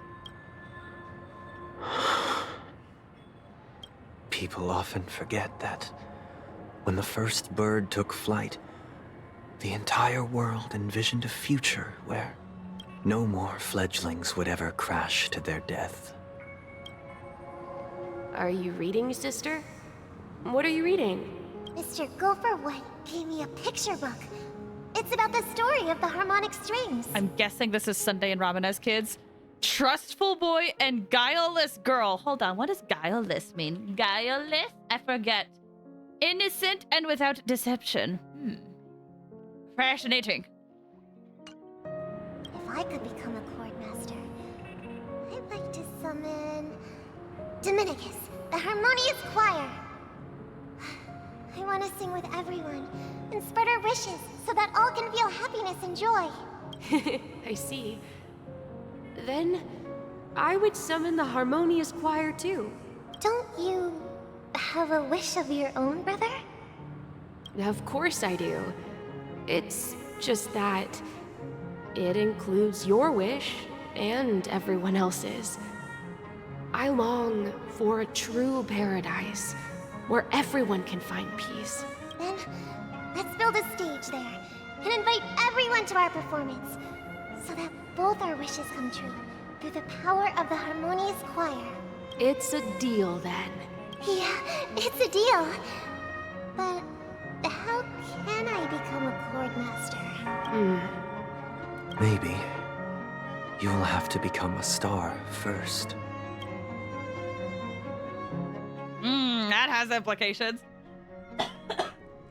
Oh, excuse me. 8 system hours! Back sooner than I thought. Any results? Yes. And now, it's up to us to forge ahead. Also, I like how Firefly's just like been chilling with us this whole time, not saying a word, just kind of watching. Since he's already carried out his last wish, my final mission is complete. But pardon me if I sound curt. It's good to have determination. The path Mikhail left for you is not an easy one to tread. Why else would he have chosen to sleep in solitude, staking everything on some nameless in the future? Well, you have the numbers, and in numbers comes strength. So that might just delay your inevitable a little more.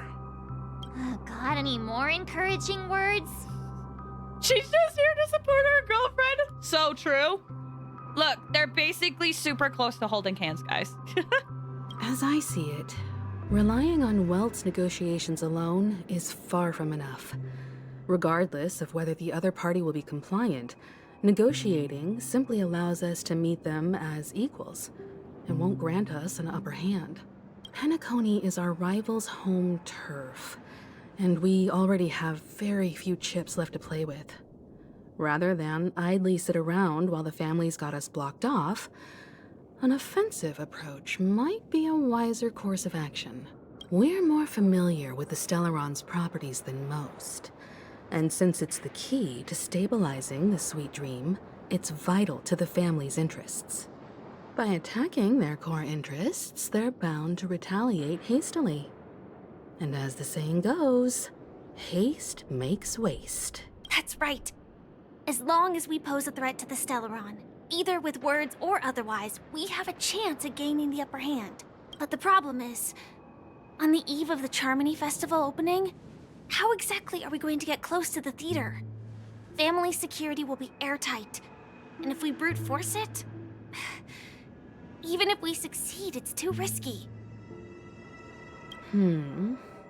So, no one's gonna say anything? Then I'll raise my hand. I know the answer to this question. Nuvo people? Of course you do. I never doubted you for a second. Looks like we have one more ace up our sleeves. Time for the master stroke.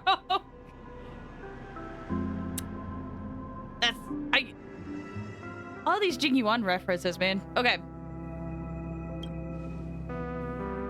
The Express crew would have been disbanded long ago if it weren't for me.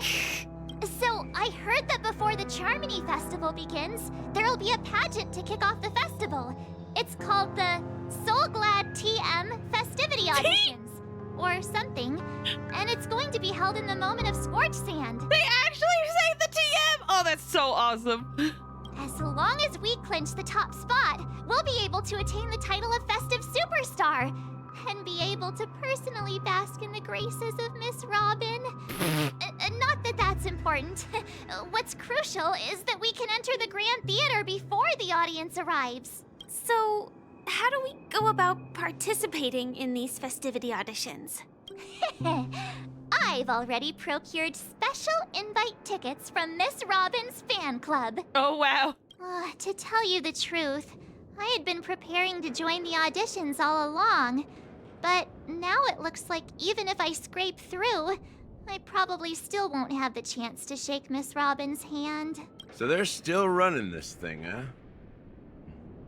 It was originally just a publicity stunt, set up by Mikhail to drum up attention. But it looks like it might be worth a shot. We'll follow Marge's plan. Mr. Gallagher, will you be joining us? I'm afraid I won't have the time. As a virtual character, I've already completed my final mission. Whether Penacony can awaken from this dream is all down to you. This reminds me, I meant to check this before, like, on our last stream, and also, like, in between streams, but I didn't, so I'm doing it now. History fictionologists. What the frick are they? I keep forgetting. According to the fan wiki, let's see. There's history. This is a quote in the 5 Millennia Void by history fictionologists. History is not mired in truth. Reality can be distorted. We should let the past cease to stay at the past. It only exists in the here and now, in our brains, where everyone can embellish it. Okay, let me do a quick read. This is from the database about factions. Ooh, maybe we could actually read that in between. But if this is in the database, then just read it here, I think? Hopefully this is the same and this isn't just like fan stuff that I'm reading. There's evidence that history fictionologists are a group of emanators that were enlightened by eons. They often plunge into the sea of stars alone, traveling planet to planet with the sole purpose of fabricating, obscuring, destroying, and erasing the local history. History fictionologists believes that the past determines the future. When a civilization's history is definite, its future development is doomed as all possibilities are eliminated, leaving only a sad and rigid path forward. In order to save these worlds from the sad fate of objectivity, history fictionologists consider enigmata as their only creed and are determined to shroud the universe in mystery. They carry out a mission of destroying history alone and decisively with an altruism that is difficult to comprehend. Their views are poorly understood by most, and their blatant hatred of objective facts is somewhat extreme. Many worlds are beginning to realize the irreversible, intangible damage these emanators of enigmata have caused to culture. Across the cosmos, history fictionologists have a reputation comparable to that of the Antimatter Legion, which is one of the bigger groups that we've been fighting like this whole time. Like, Fantilia, I believe, is a Lord Ravager of the Antimatter Legion. Intelligentsia Guild has publicly denounced them. The Antimatter Legion, destroys matter, but the history fictionologist destroys the very universe itself. I see. This makes sense now. Okay. So they're an eraser group. Yeah, they... Also, thanks for that. Demon Scar, hi! Welcome! How you doing? I hope you're doing well. Yeah, it sounds like their belief is... You know the phrase, like, history repeats itself? It feels like, in their mindset, if they get rid of the written history, then that means the future is more unpredictable and less likely of repeating. That seems to be their logic. But, you know... That's the fun thing about the factions in Star Rail, is that some of them are so extreme, but it is like, I will admit, it is fascinating to explore that, you know? I will admit, the idea of destroying history and cultural, I hate it. I absolutely hate it. But exploring it in a fictional way, I dig it, you know? That makes no sense. I mean, a lot of, that's kind of the... There's some factions out there that don't make sense either, but I I kind of like it being explored as a concept, to be honest. Again, I'm not advocating it. I don't agree with it. Destroying history, destroying books, destroying culture, not a good thing. But exploring it in fiction is an enjoyable concept. Housekeeping, and I'm doing all right. Oh, good. Glad to hear you're doing all right. How are you? I'm doing okay. We're just going through the Penacony story quest. We just got done with a POV. Oh, I'm going to be talking about spoilers. And if you don't care about spoilers, that's great. Stick around. Just got done with a POV with Sunday and Robin. They're on their way to meet the Dream Master. And Robin is kind of like learning that Sunday's beliefs are very different than hers.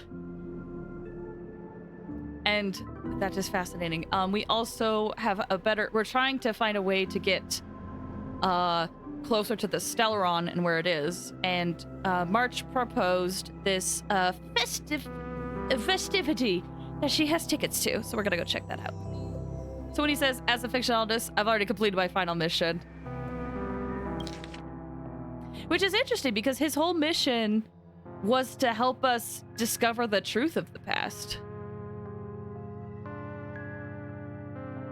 Or, oh wait, maybe the reason why that happened is because maybe this has happened to Penacony before and it would bear repeating, but learning about the truth creates a unpredictable future. I don't know.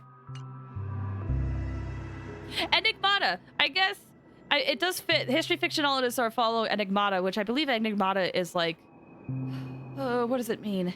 It's like enigma, meaning something hard to understand or explain. So I guess their group is kind of hard to understand. Should we ever cross paths again? I'd love for you to visit the Express. All right. I'll have to add to that data bank of yours you've got on the Express. And Miss Firefly, we thank you for all your support. We're faced with a formidable enemy. As long as the Astral Express and Stellaron Hunter's objectives are aligned, we're willing to cooperate with you. Yes, please? We've already come this far together. I'd like to join you for the rest of your journey on Penacony. I'm pleased that we can finally fight shoulder to shoulder. I couldn't ask for a better ending. I'm gonna enjoy this while it lasts, man. This is also the spirit of the Trailblaze. Now, everyone, let's prepare to move out. Jade. Ooh, fun. We're getting dialogue of Jade. Oh. Gentlemen, welcome to Scorched Sand Hall. This is where challengers thrive and dream chasers shine, all under the watchful eye of the entire universe. If you have ambition, dream, and the drive, dear friend, the next superstar of Penacony's Charmony Festival could be you. Oh, wow, they've really outdone themselves. Oh, I'm starting to get excited.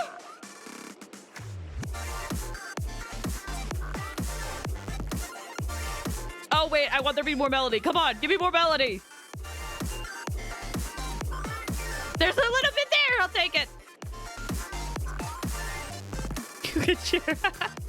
Behold, here come four friends with spirits high and full of steel.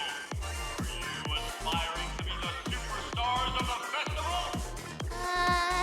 Is he talking about us? Yes, you! There's no doubt about it. I see you have all the potential of a superstar in you. Excuse me, you four. What are you hoping to get out of all this? As the last group of contestants, how confident are you in overcoming all of the challenges? Who's this voice actor? They sound so familiar. Oh, I think it's Adventurian's voice actor. I think it's Camden.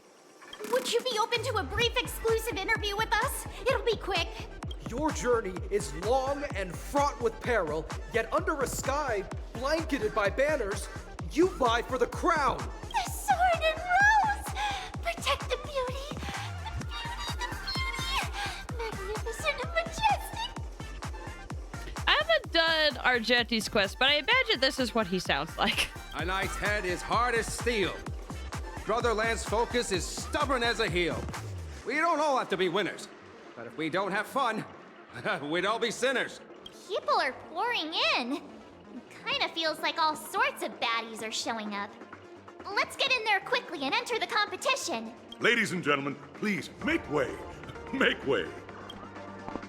Coming towards us now is one of Penacony's top 10 wealthiest tycoons and the soul-glad business empire founder, Mr. Ideen. Oh, the founder. Allow me to introduce myself. I'm the director of Soulglad's factory, Ideen Lena. My four friends, introduce yourselves to the audience across the cosmos. Hello, everybody. I'm Himiko, a nameless from the Astral Express, and these are my companions. Don't you guys need to hide your identities? No, we don't. Hold on. I'm sorry. Give me 1 second.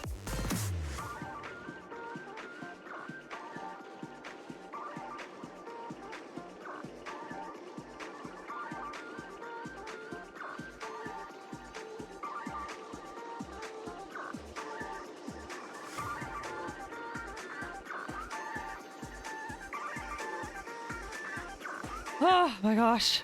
This cough, man. I wish it could be a productive cough.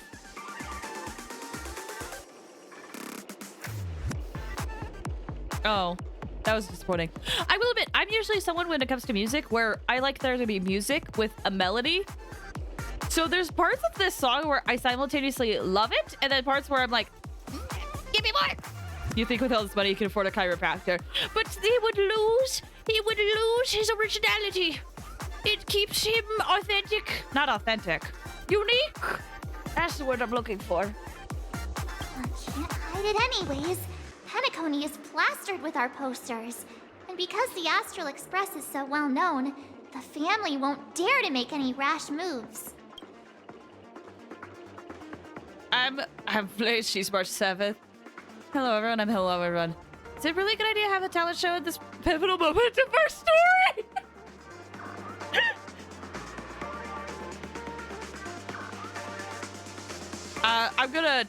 I'm just gonna keep it basic, guys.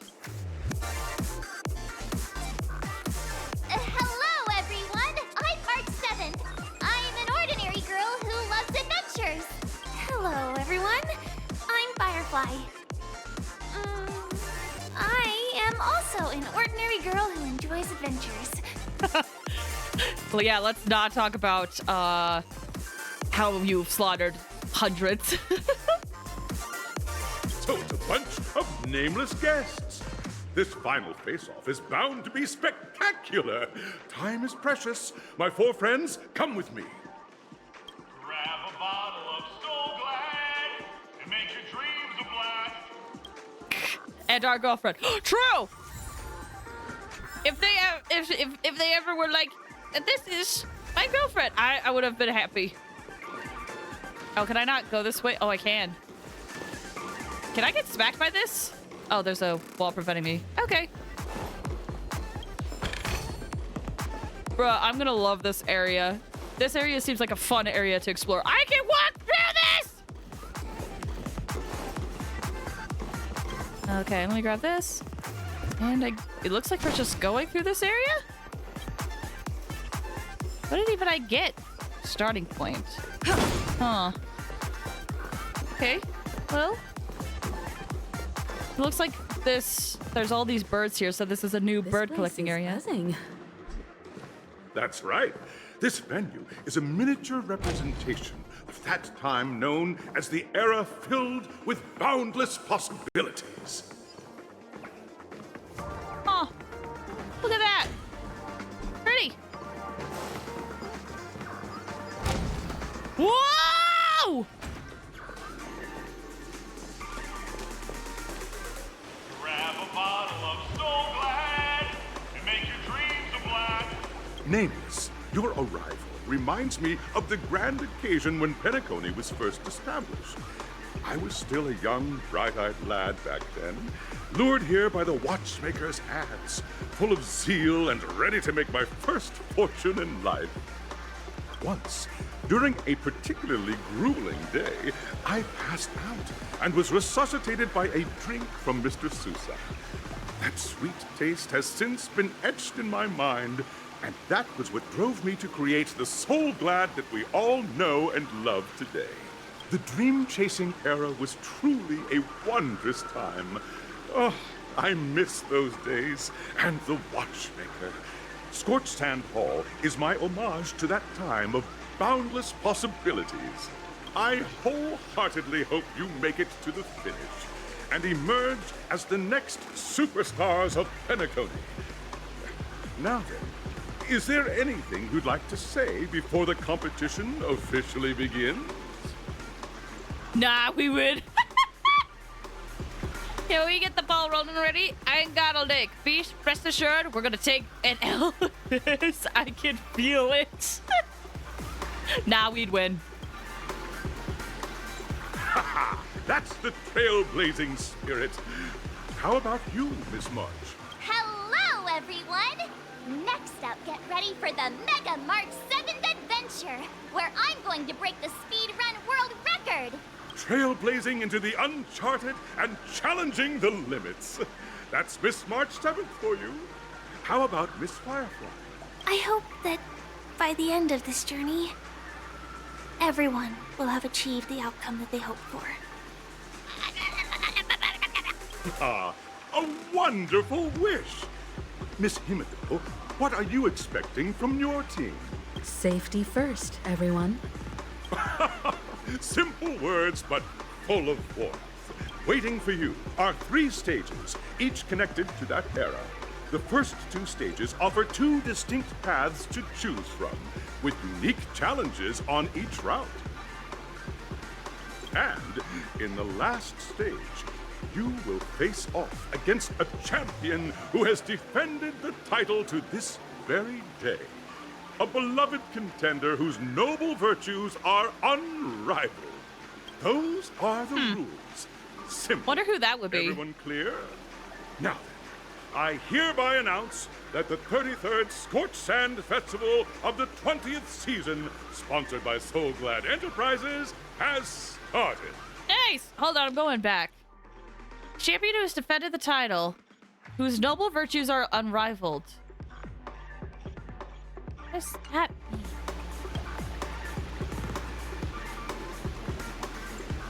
Everyone, as the Charmony Festival is drawing closer, we must reach the end as quickly as possible. Factoring in efficiency and safety, splitting up into 2 groups is the best choice. Can I go with Firefly? March and I haven't known Miss Firefly for too long and aren't overly familiar with her. It'd probably be better if the 2 of you paired up. Fine by me. Let's do it. All right. I don't have a problem with that. I'm so happy. No, chat, let's do that.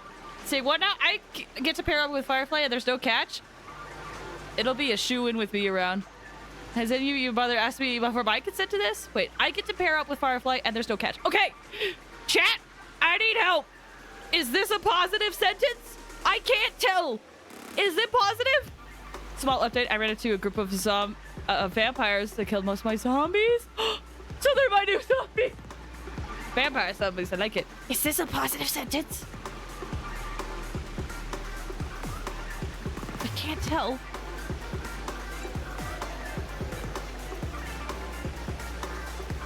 It sounds like one. Oh, I hope you're right. We'll split into the assigned groups then. Let's not waste time. Okay, it didn't affect much. I thought she would have a cute line or something. I don't know. Okay, so that's where the main bird is when you collect all the birds. In the area. Evening tavern stories. I wonder if that's from the tavern.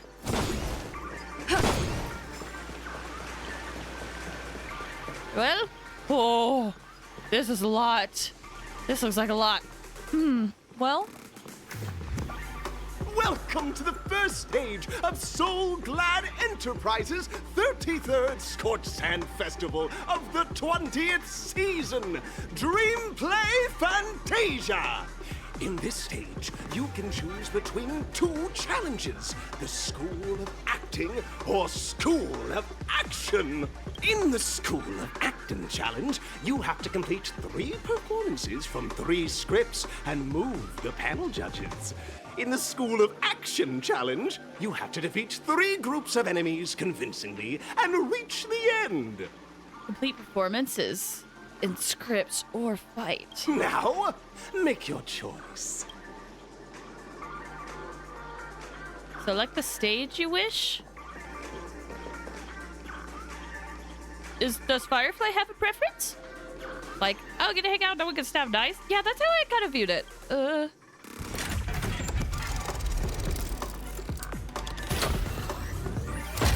Whoa. Ah! Ah! What? Click the button on the tracks to select the challenge area to go to?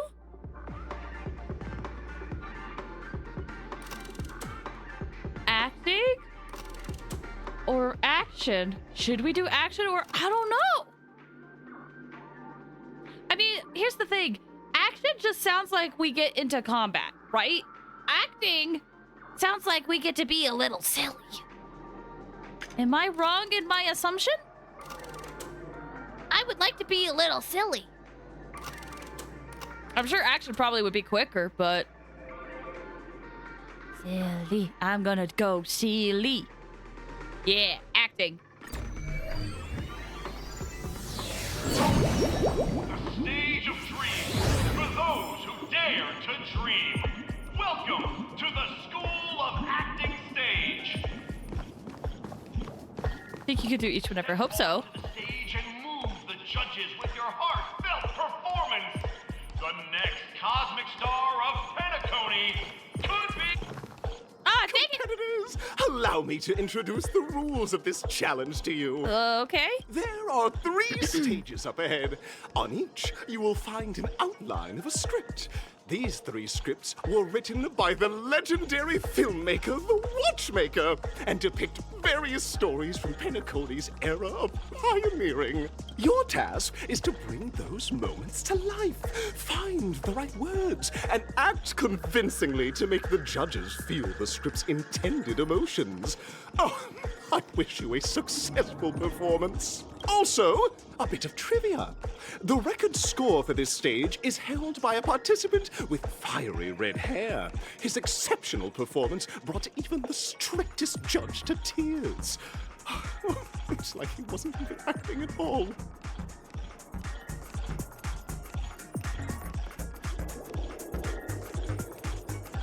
Red hair. I have been racking my brain. I think there's only one person I know of in Honkai Star Rail that has fiery red hair. Dang, I kind of wish I had done their companion quest before this. Oh well. It is what it is, I guess. We are running out of time, so let's get this over with quickly. Go until the end? I got an hour, like, max in me left, unfortunately. We're gonna get as far as we can.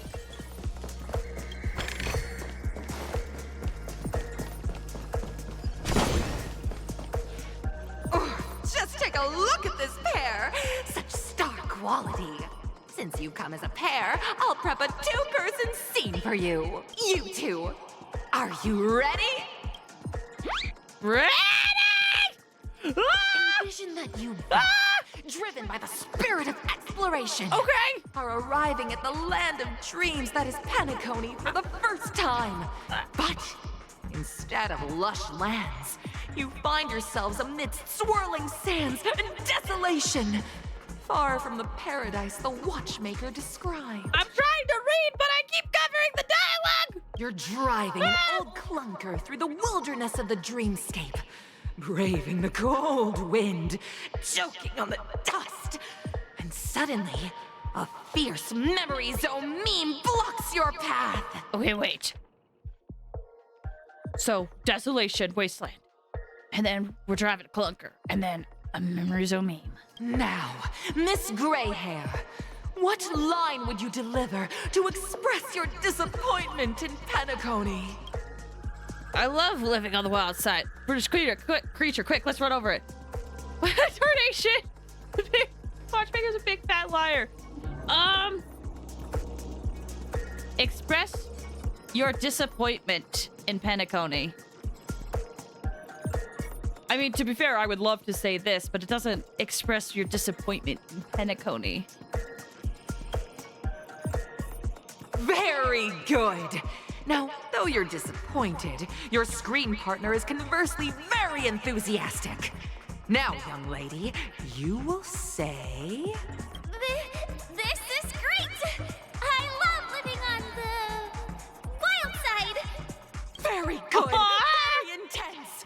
And then we cut to the story's next scene. You find a job mending the rails, but the days are long, and your endurance can't keep up, and you finally collapse in the endless expanse of desert. Suddenly, sweet rain falls from the sky, wetting your lips and rousing your spirits. Now, Miss Greyhair, what line will best express your surprise at this moment? Wowie, Penacony, my Penacony, you truly abound with opportunities. Just let me die of thirst. Past we were never meant to succeed. No. Wowie, Penacony, my Penacony, you truly abound with opportunities. But at this moment, your partner yet gazes into the sky, both her eyes closed. The raindrops fall, blurring her vision, and she tragically says, Perhaps we were never meant to succeed. Right? Fantastic! Both of you have an incredibly solid foundation in dialogue delivery. However, lines aren't everything in a performance. Please continue this story on the second stage. Up next, you'll be challenged with a body language test. Why does this girl sound like the Happy Water? Oh, I forget what her name is. But they do share a VA. Honestly, I love this character so much. Just how I liked, if it's the one I'm thinking of, hold on. It was the summer event, right?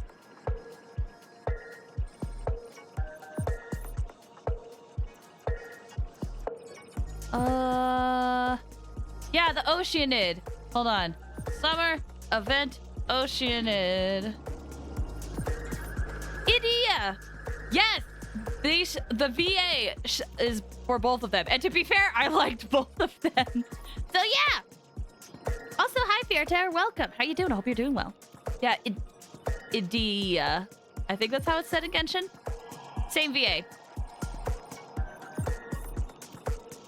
I'm fine. Hey, good to hear you're fine. I hope these tests won't take too long. Fai's getting impatient.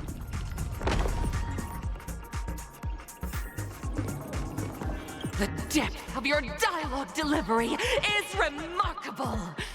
Best of luck with your results. All right, next up. Here, you two are required to skillfully utilize body language to portray the story context I've laid out for you. Picking up from where we left off, a heavy downpour saves you both stranded in the desert. This rain quenches the anger in your heart. You look to your companion, now completely devoid of fighting spirit, wanting to comfort her. At this moment, what should you do to make her laugh? Pat her head, tell a dad joke, she stand up and prepare to move out, roll about in the sand. Pat her? I want to! Is that the right choice though? Is that the right choice? I want to pat her head, but what if that's the bad choice?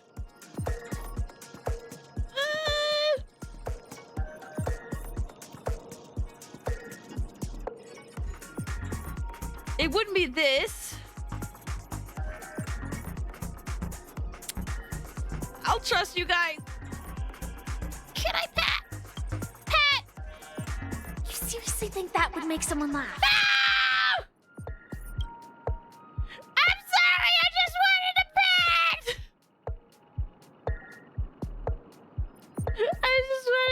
She was so disappointed too. Listen to this. You seriously think that would make someone laugh?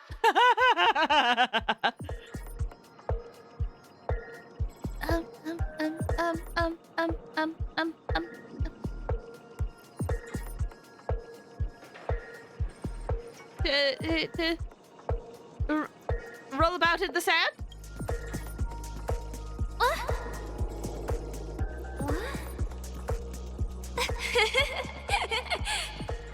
Right answer. Your companion sees you rolling about in the sand and thinks about the arduous obstacles along this journey. She can't help but let loose a laugh, rekindling hope in her heart. And so this girl... I'm gonna get back on my feet and keep moving forward. A tug at the heartstrings. The story continues to develop. The heavy rain leads you both to sense a business opportunity. So you start venturing into the umbrella industry. But just as the business begins to pick up, competitors start flooding the market with low-priced goods, squeezing your market share. You have no choice. The goods you stockpiled at high prices have to be sold at a loss. This is a pretty self-destructive move, which drives your business to the brink of bankruptcy. At this moment, what would you, who refuses to admit defeat, decide to do? Leave? Get on my feet, knees and grovel? Stand up and smack the table! You slam the table and rise up. They think you'll back down? Impossible! Dream chasers can be knocked down, but never knocked out. Fantastic! But it's a pity your friend does not agree. Seeing that you're up to your eyeballs in debt, she sees nothing but despair in her future. And then... I leave Penacony in utter disappointment. Is that okay? Of course! Absolutely! I was this close to tears. Both of you possess exceptional acting talent. However, the true test is yet to come.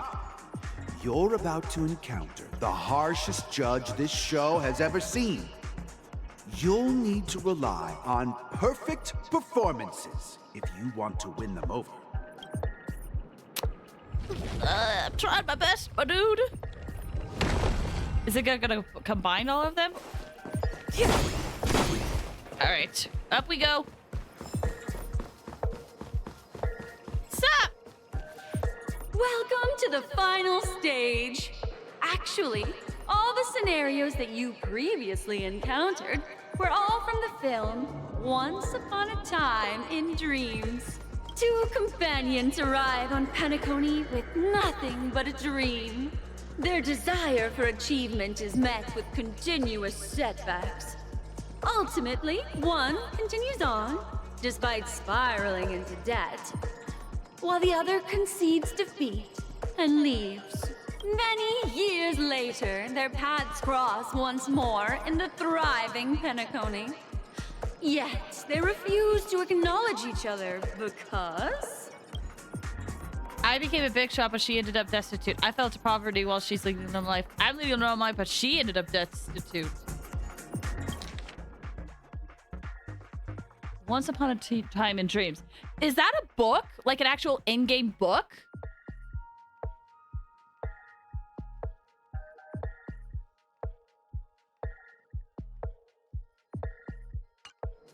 If it's a book, I don't know. Okay, let me get into the mindset of what Penacony would want. If Penacony wanted to...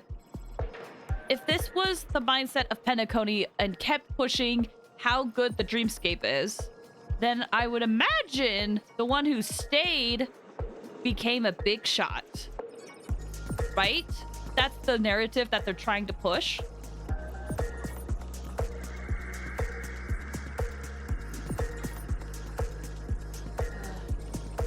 Because, yeah, I think it has to be that one.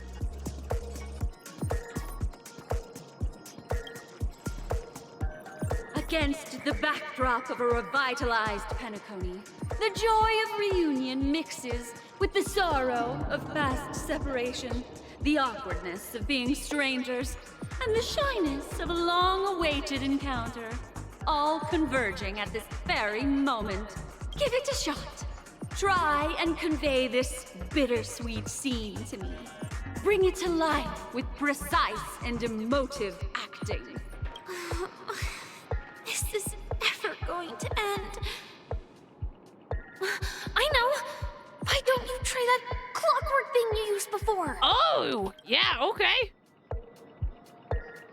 Use clockwork on the strict judge. Your performance is far from satisfactory.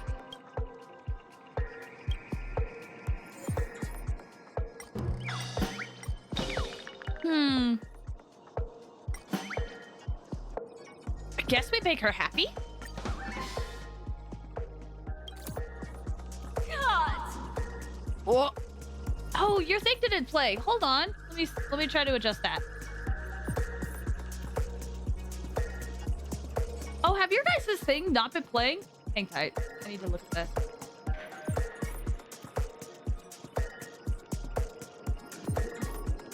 Hold on. That was me. Why has this been buggy lately? I had problems with this yesterday, too.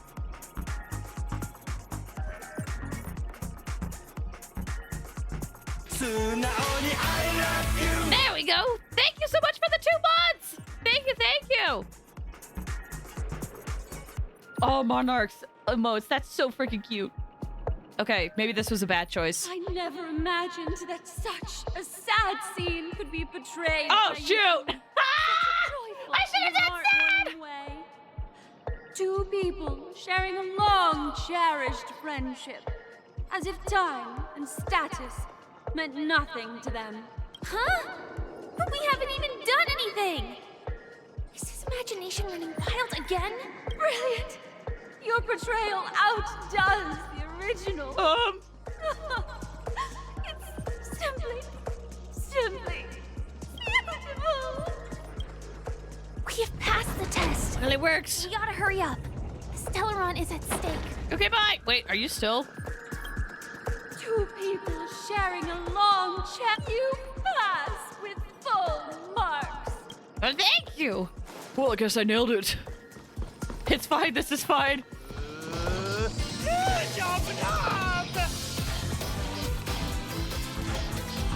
Everybody say Rouge of Love! Thank you for the gifted sub. Congrats, Dismart. Congrats to both of you for clearing the stage, but more importantly, are you having fun? Fun is more important than success. Look at the time. You finished much faster than that red-haired contestant did. That red-haired contestant. Who is that exactly? You'll find out eventually, but only if you clear the next test first. Welcome to the second stage of the 33rd Scorched Sand Festival in the 20th season, sponsored by Soul Glad Enterprises. Gunfire time! Gunfire? You have the option to choose Gunfire and undergo Brother Hanu's trial, or Time, where you'll face Clucky's trial. Now, make your choice!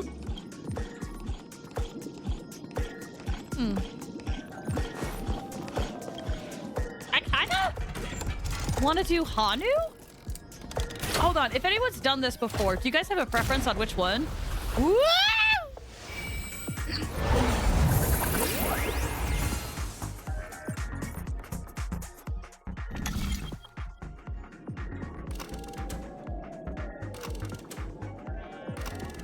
Gunfire time, time trial, and then gunfire time, gunfire trial. Wait, is it both? No. The time trial is the one with Clocky, and the gunfire is with Hanu. But now I'm like, do Hanu? Okay. We'll do Hanu.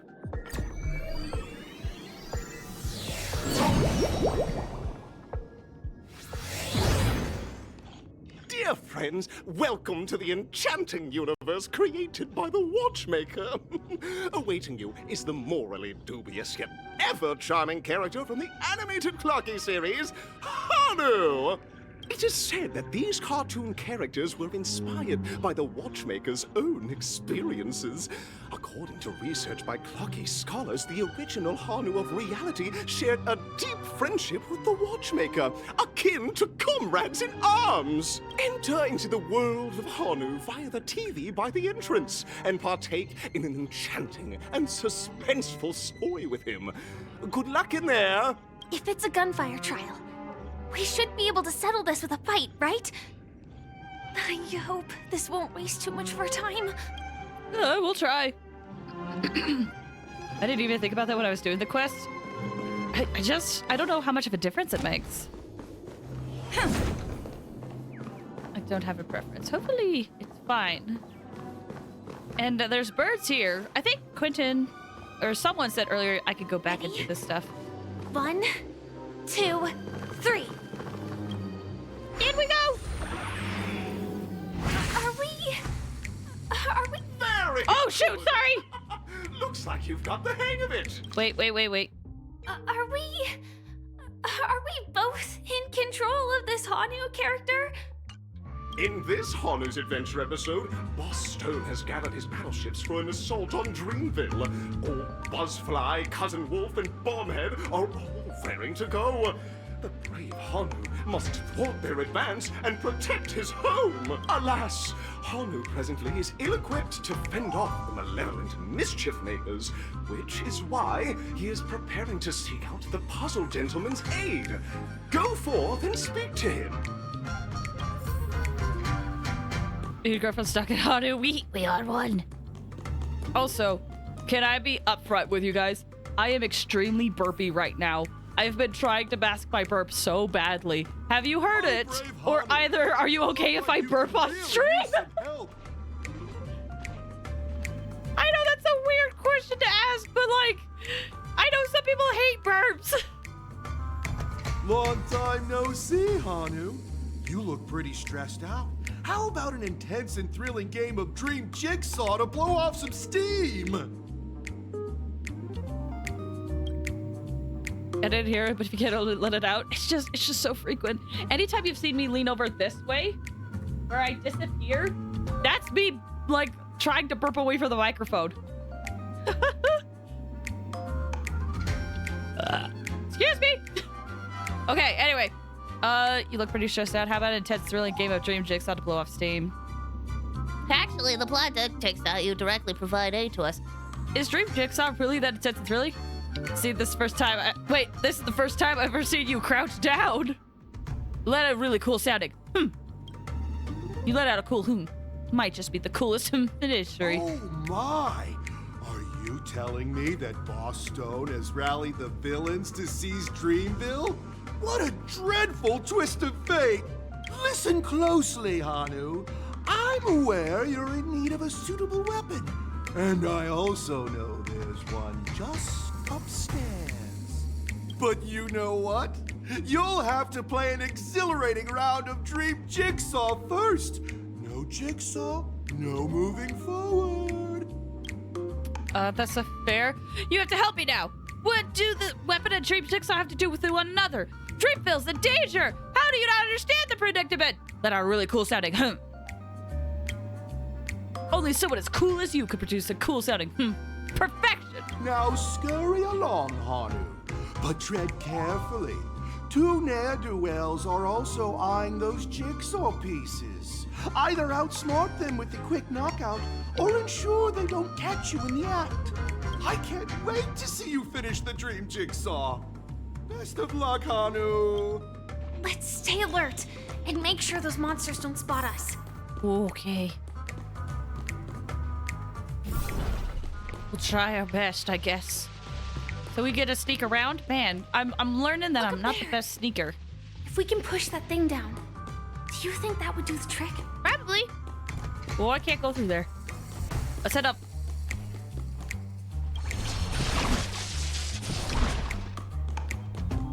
And bye.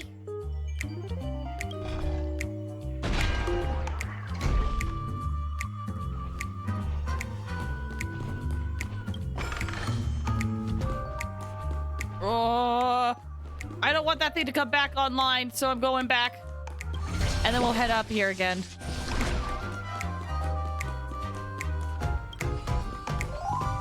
Okay, just to be on the safe side, up here I go.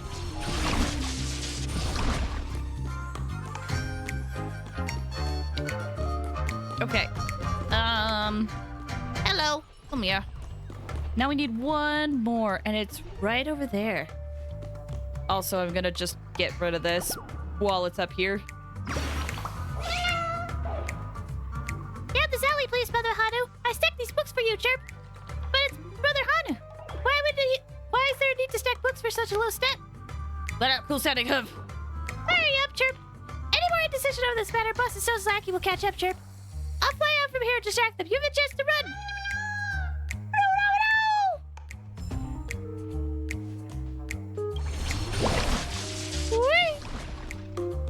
Finally, that's all the jigsaw pieces. Let's hurry back. Is this a dead end? Oh, it is. Huh. Okay. Good to know. Whoa. Don't mind me. Just sneaky past. Have a good time. All right. That should do it. Let me put this in.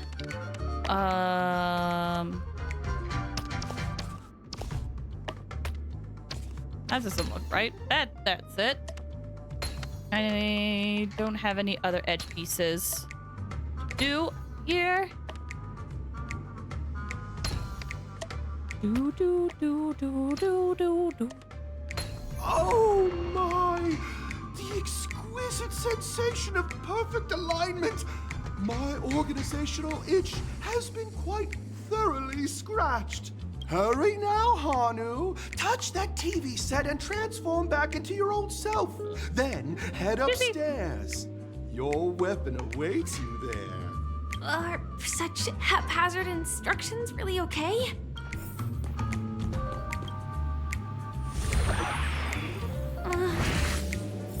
Disconnecting from that thing so suddenly has left me feeling slightly disoriented. Are you okay? I hope you're okay. Can't take the lift. Okay. Can I open the door, though? Because there's a lever here. I can! Excellent! Oh, this leads to the entrance. Gotcha. Okay. Well, up we go. Why is this called Sea Biscuit? That's Hanu? Wait! That's actually Hanu. That's what I was hearing. The treasure chest. Okay. Oh my gosh. He lives. What are you talking about? Is staying a character this much really necessary? Ha! I know the answer for this one. Huh. Better go to danger. Can you get out of the way? I know the answer to this one. Ha! What exactly is he talking about? She's so confused. Oh! Time for me to make an appearance. How come you're here too? Where did you come from? Block this. Wait, where'd you? How come you're here? Clocky? I can also see him. Is this character part of the show? Over here like Mr. Anderson. Wait, what's that a reference to? In Dreamville, Clocky is everywhere and can do anything. Like right now, I can be your translator. Tick-tock. Hanu says, battle! We must do battle! Matrix, that's it. Battle? The enemy is at our doorstep, and we have no path of retreat for the future of Dreamville! Touch that suspicious-looking TV right now! So they just jumped inside that TV. Sheesh. Logic in this plot and dialogue is really being pushed to its limits. Gotta suspend our reality. It is Penacony. Well, but that didn't look like actually Clocky. Ready? It felt like fake Clocky. Or a fake Clocky, I should say. And gradually getting used to this. Huh. Who knows? I might even be able to perform some high-level moves with Hanu. Oh, did someone say high-level movies just now? That's right, pal. The upcoming script is just exploding with all sorts of high-level shenanigans. Last we saw, Hanu was preparing for battle.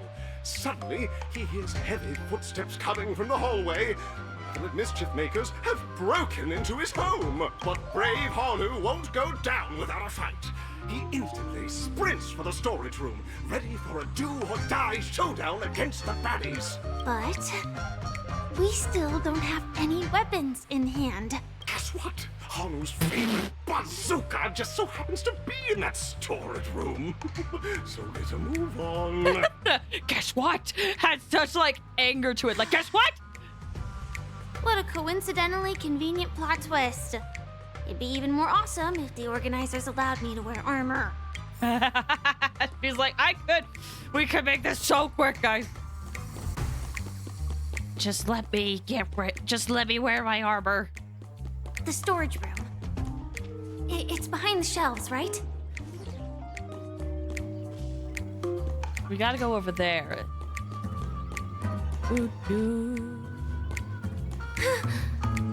He wasn't lying. There's actually a bazooka here.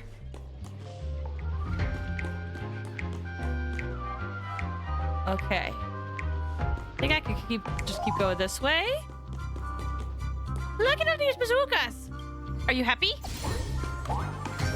Because it is a weapon that I feel like Sam would. Now we should have a way of dealing with those baddies. Oh, we have a lot of bullets. This thing feels just like the Soaring Locust 2. Soaring Locust 2? What is that?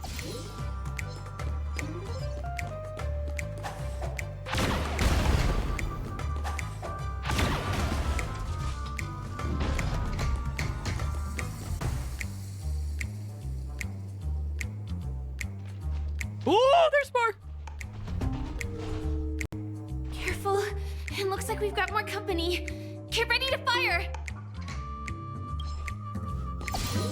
I love Firefly. Firefly, I love you because I would do the same. Where's my armor? Where's my armor? Where's my high-tech armor? Ah,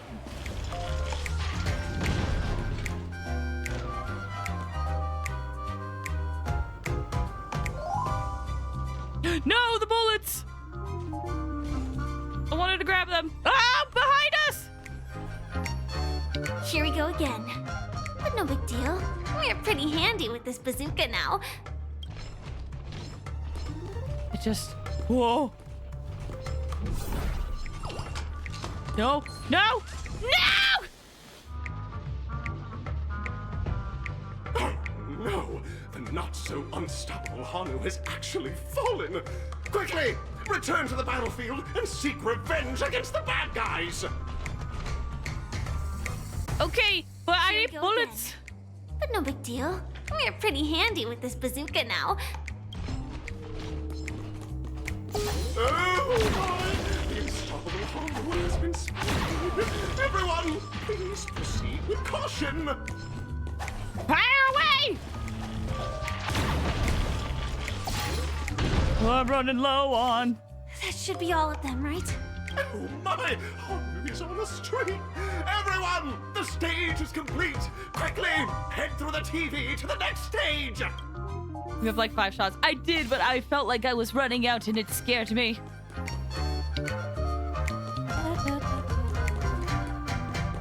It looks like I can go that way, but what if I...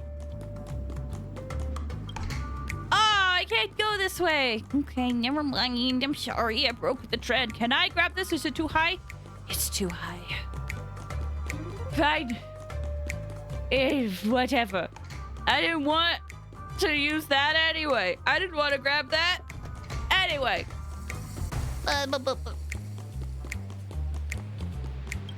In we go. Well, that's that. Woo! It is gonna be hard to let go of this bazooka. Never mind. Let's hurry over to the next stage. Like, sorry. Didn't mean for that to slip. I'm a cute anime girl. Tee. Hello, treasure. Did that say it's morphin time? Yes, it did.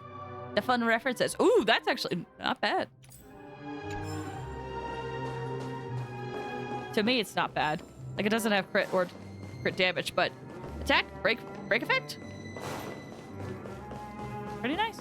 Okay, now I can grab it. Yay.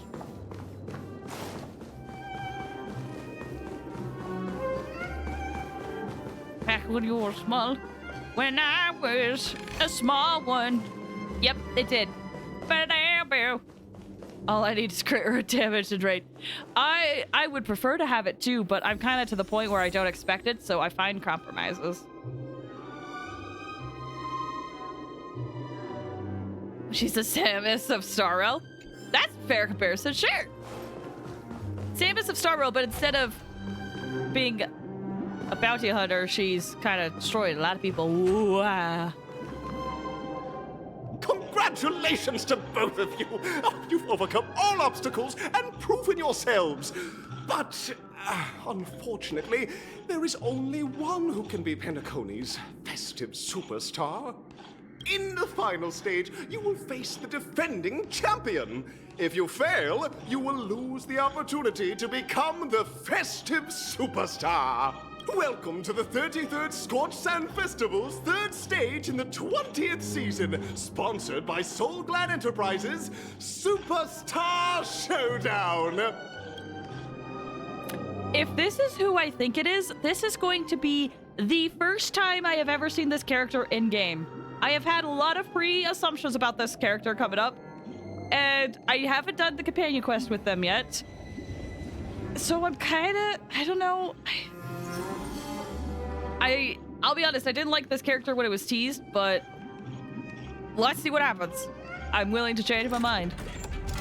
If it's who I think it is. If I'm wrong, I will actually be shocked.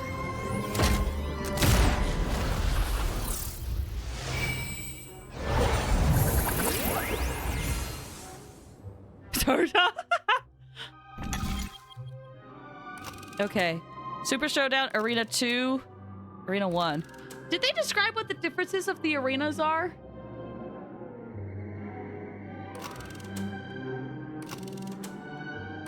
I can't remember.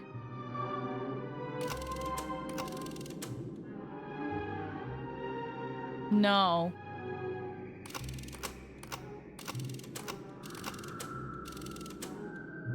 EDB Manmo. Okay,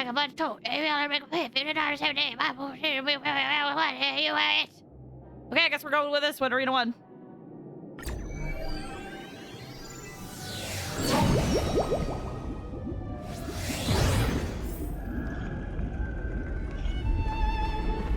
I don't know what to expect. Genuinely don't know what to expect. Number 1. Oh my gosh, I can see him! I can see him! I don't know what to think of you! I genuinely don't! No, wait. I think I just saw someone. Someone extraordinary. I'm assuming the companion quest is supposed to have been done before this. So the character's probably going to react as if we've seen each other, and I have not. TV is a voice now or not. Oh yeah, I heard that people were saying things, that was a problem. I don't know if they've patched it yet, though, to be honest.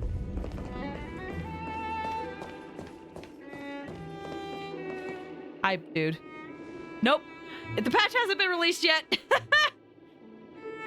So I have no idea what this character sounds like. Genuinely, I don't.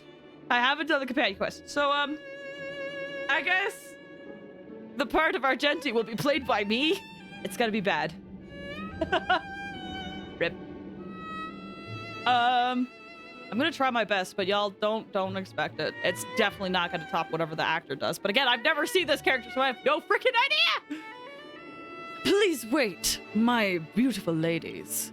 By the glorious light of beauty, I never thought I would see you again. In such turbulent times, your kind faces are as spring's gentle breeze, bringing solace to my scorched heart. Are you a knight of beauty? Oh, So the red-haired contestant was you all along. Will you be participating? It was you! You've already heard of my humble title elsewhere. I am deeply honored.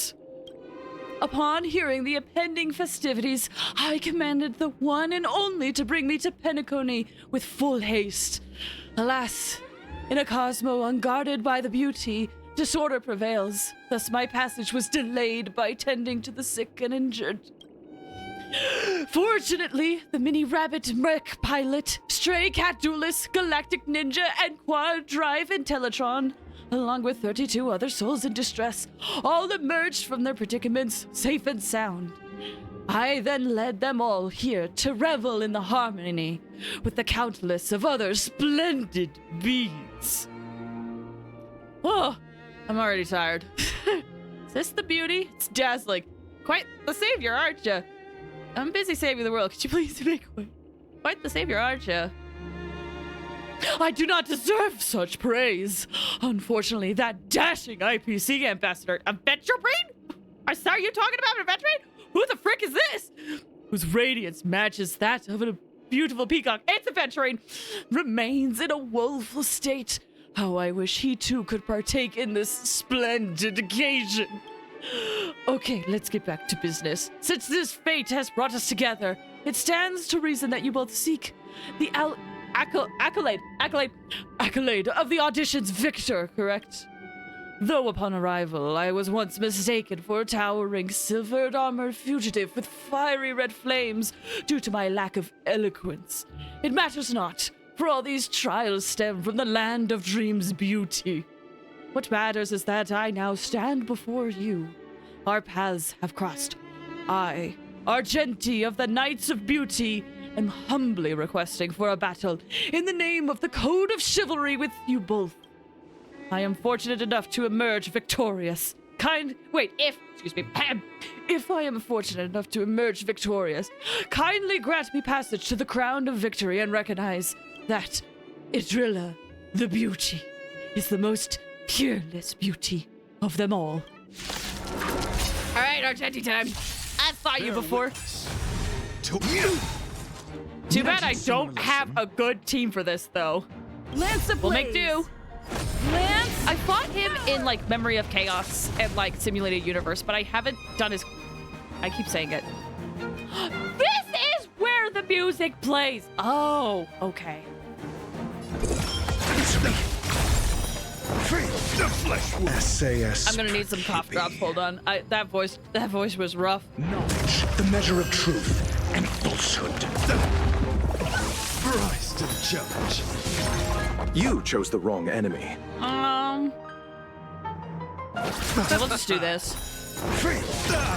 Let the valuation begin. I'm gonna break this. Dang it.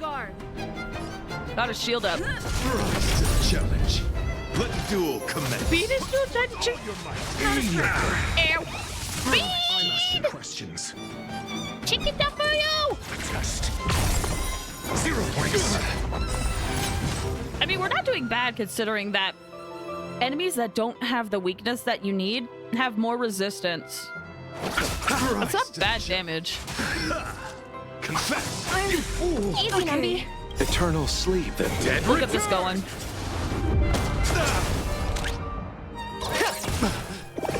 Rise to the challenge. Lance at the ready. Answer me. His second phase is gonna be really hard. Behold, this symbol of pure Bloom. Repay. Let the valuation begin. Yeah, let's just... Bear witness. You're fighting a gentleman. Your answers? You're fighting a gentleman. I can't break that. We'll just keep going. I'll see you all. SAS. Knowledge, the measure of truth and falsehood. 0 points. I wonder if I should switch from Numby over to one of the things. Damage boost. Lance Lamps ablaze. I'm not gonna be able to weakness break them due to the barrier, which is unfortunate. Steady. Eternal Ouch. sleep. The dead return! Cut our losses. Okay, yeah, I should definitely get rid of one of those. In victory, I'm even playing. I really need to make a good team comp. Herta is really good against this, I've noticed, with like Memory of Chaos or Simulated Universe.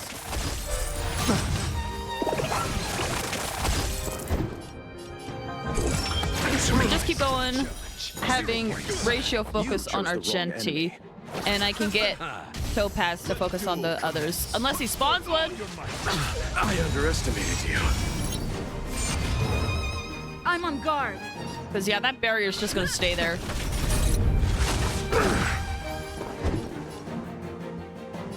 Herta Hidaka Serval is what I would do. That's a good comp for this, definitely. Also, if you have a physical person, like Clara would be really good in this fight. Sushong also probably would be good too. Forgetting what other physical DPSs or other characters there are. Let the But valuation Clara would be begin. really good in this one. Liquidation.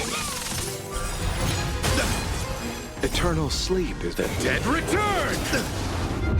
The flesh wound. 0 points. Thrice. Oh, almost dead. Confess. Receive divinity. Not bad.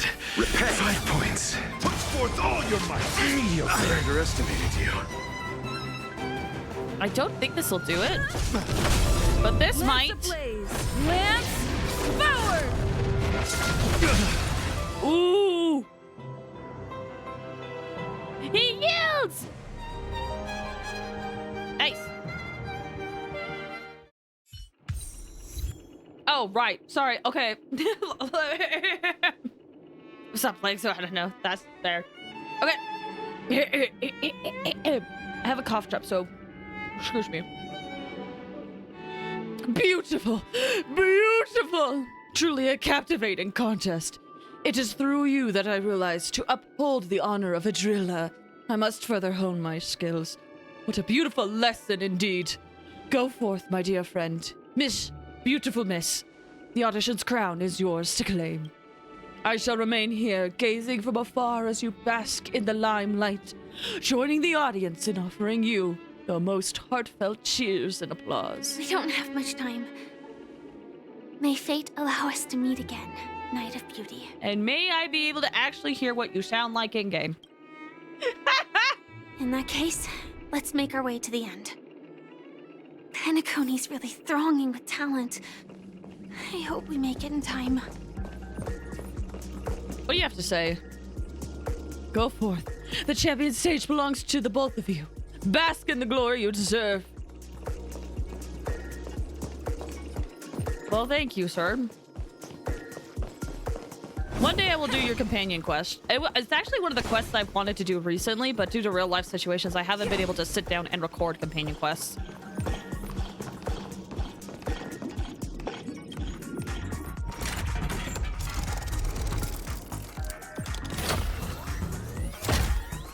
Whee! Real quick, for those who've played this, is there a good stopping point coming up? I'm getting really tired and I can't play for too long.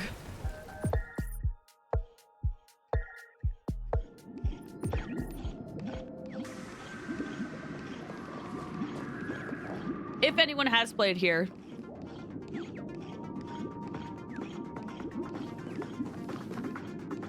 I'm like scared because I don't want to like trigger something, but I also want to keep going.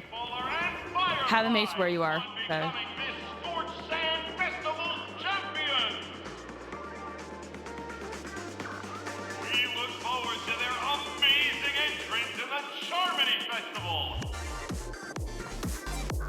Will this?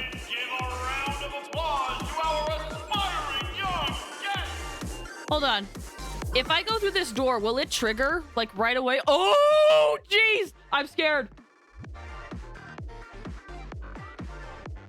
I think the next stop is where the long one begins, if I'm not mistaken. Yeah, this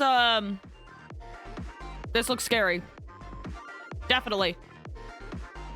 Because, yeah, I don't have time to do a boss fight and the aftermath of the boss fight. Oh, which sucks!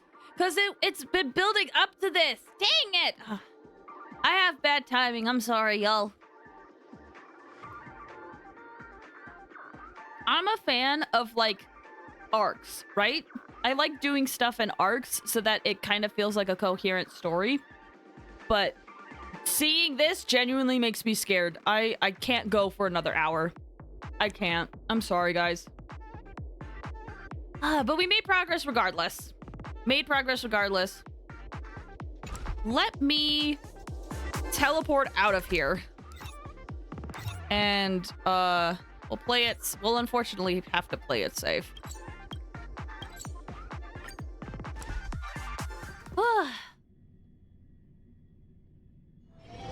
It's getting Can late. you just go? You won't be able to sleep tonight. Yeah, that's okay. Something similar. That's the other reason why I'm like so hesitant is I have a friend who decided to do the story in one sitting, and they ended up pulling an all-nighter. And so they mentioned that it got to like a certain point where it just kept going, and that's the point that I'm so scared to hit, like right before I have to go to sleep, you know? That said, I hope we can wrap this story up next week.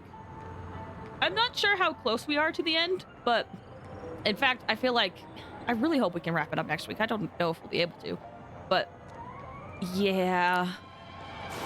If I didn't have to go to work tomorrow, 100% we would just keep going.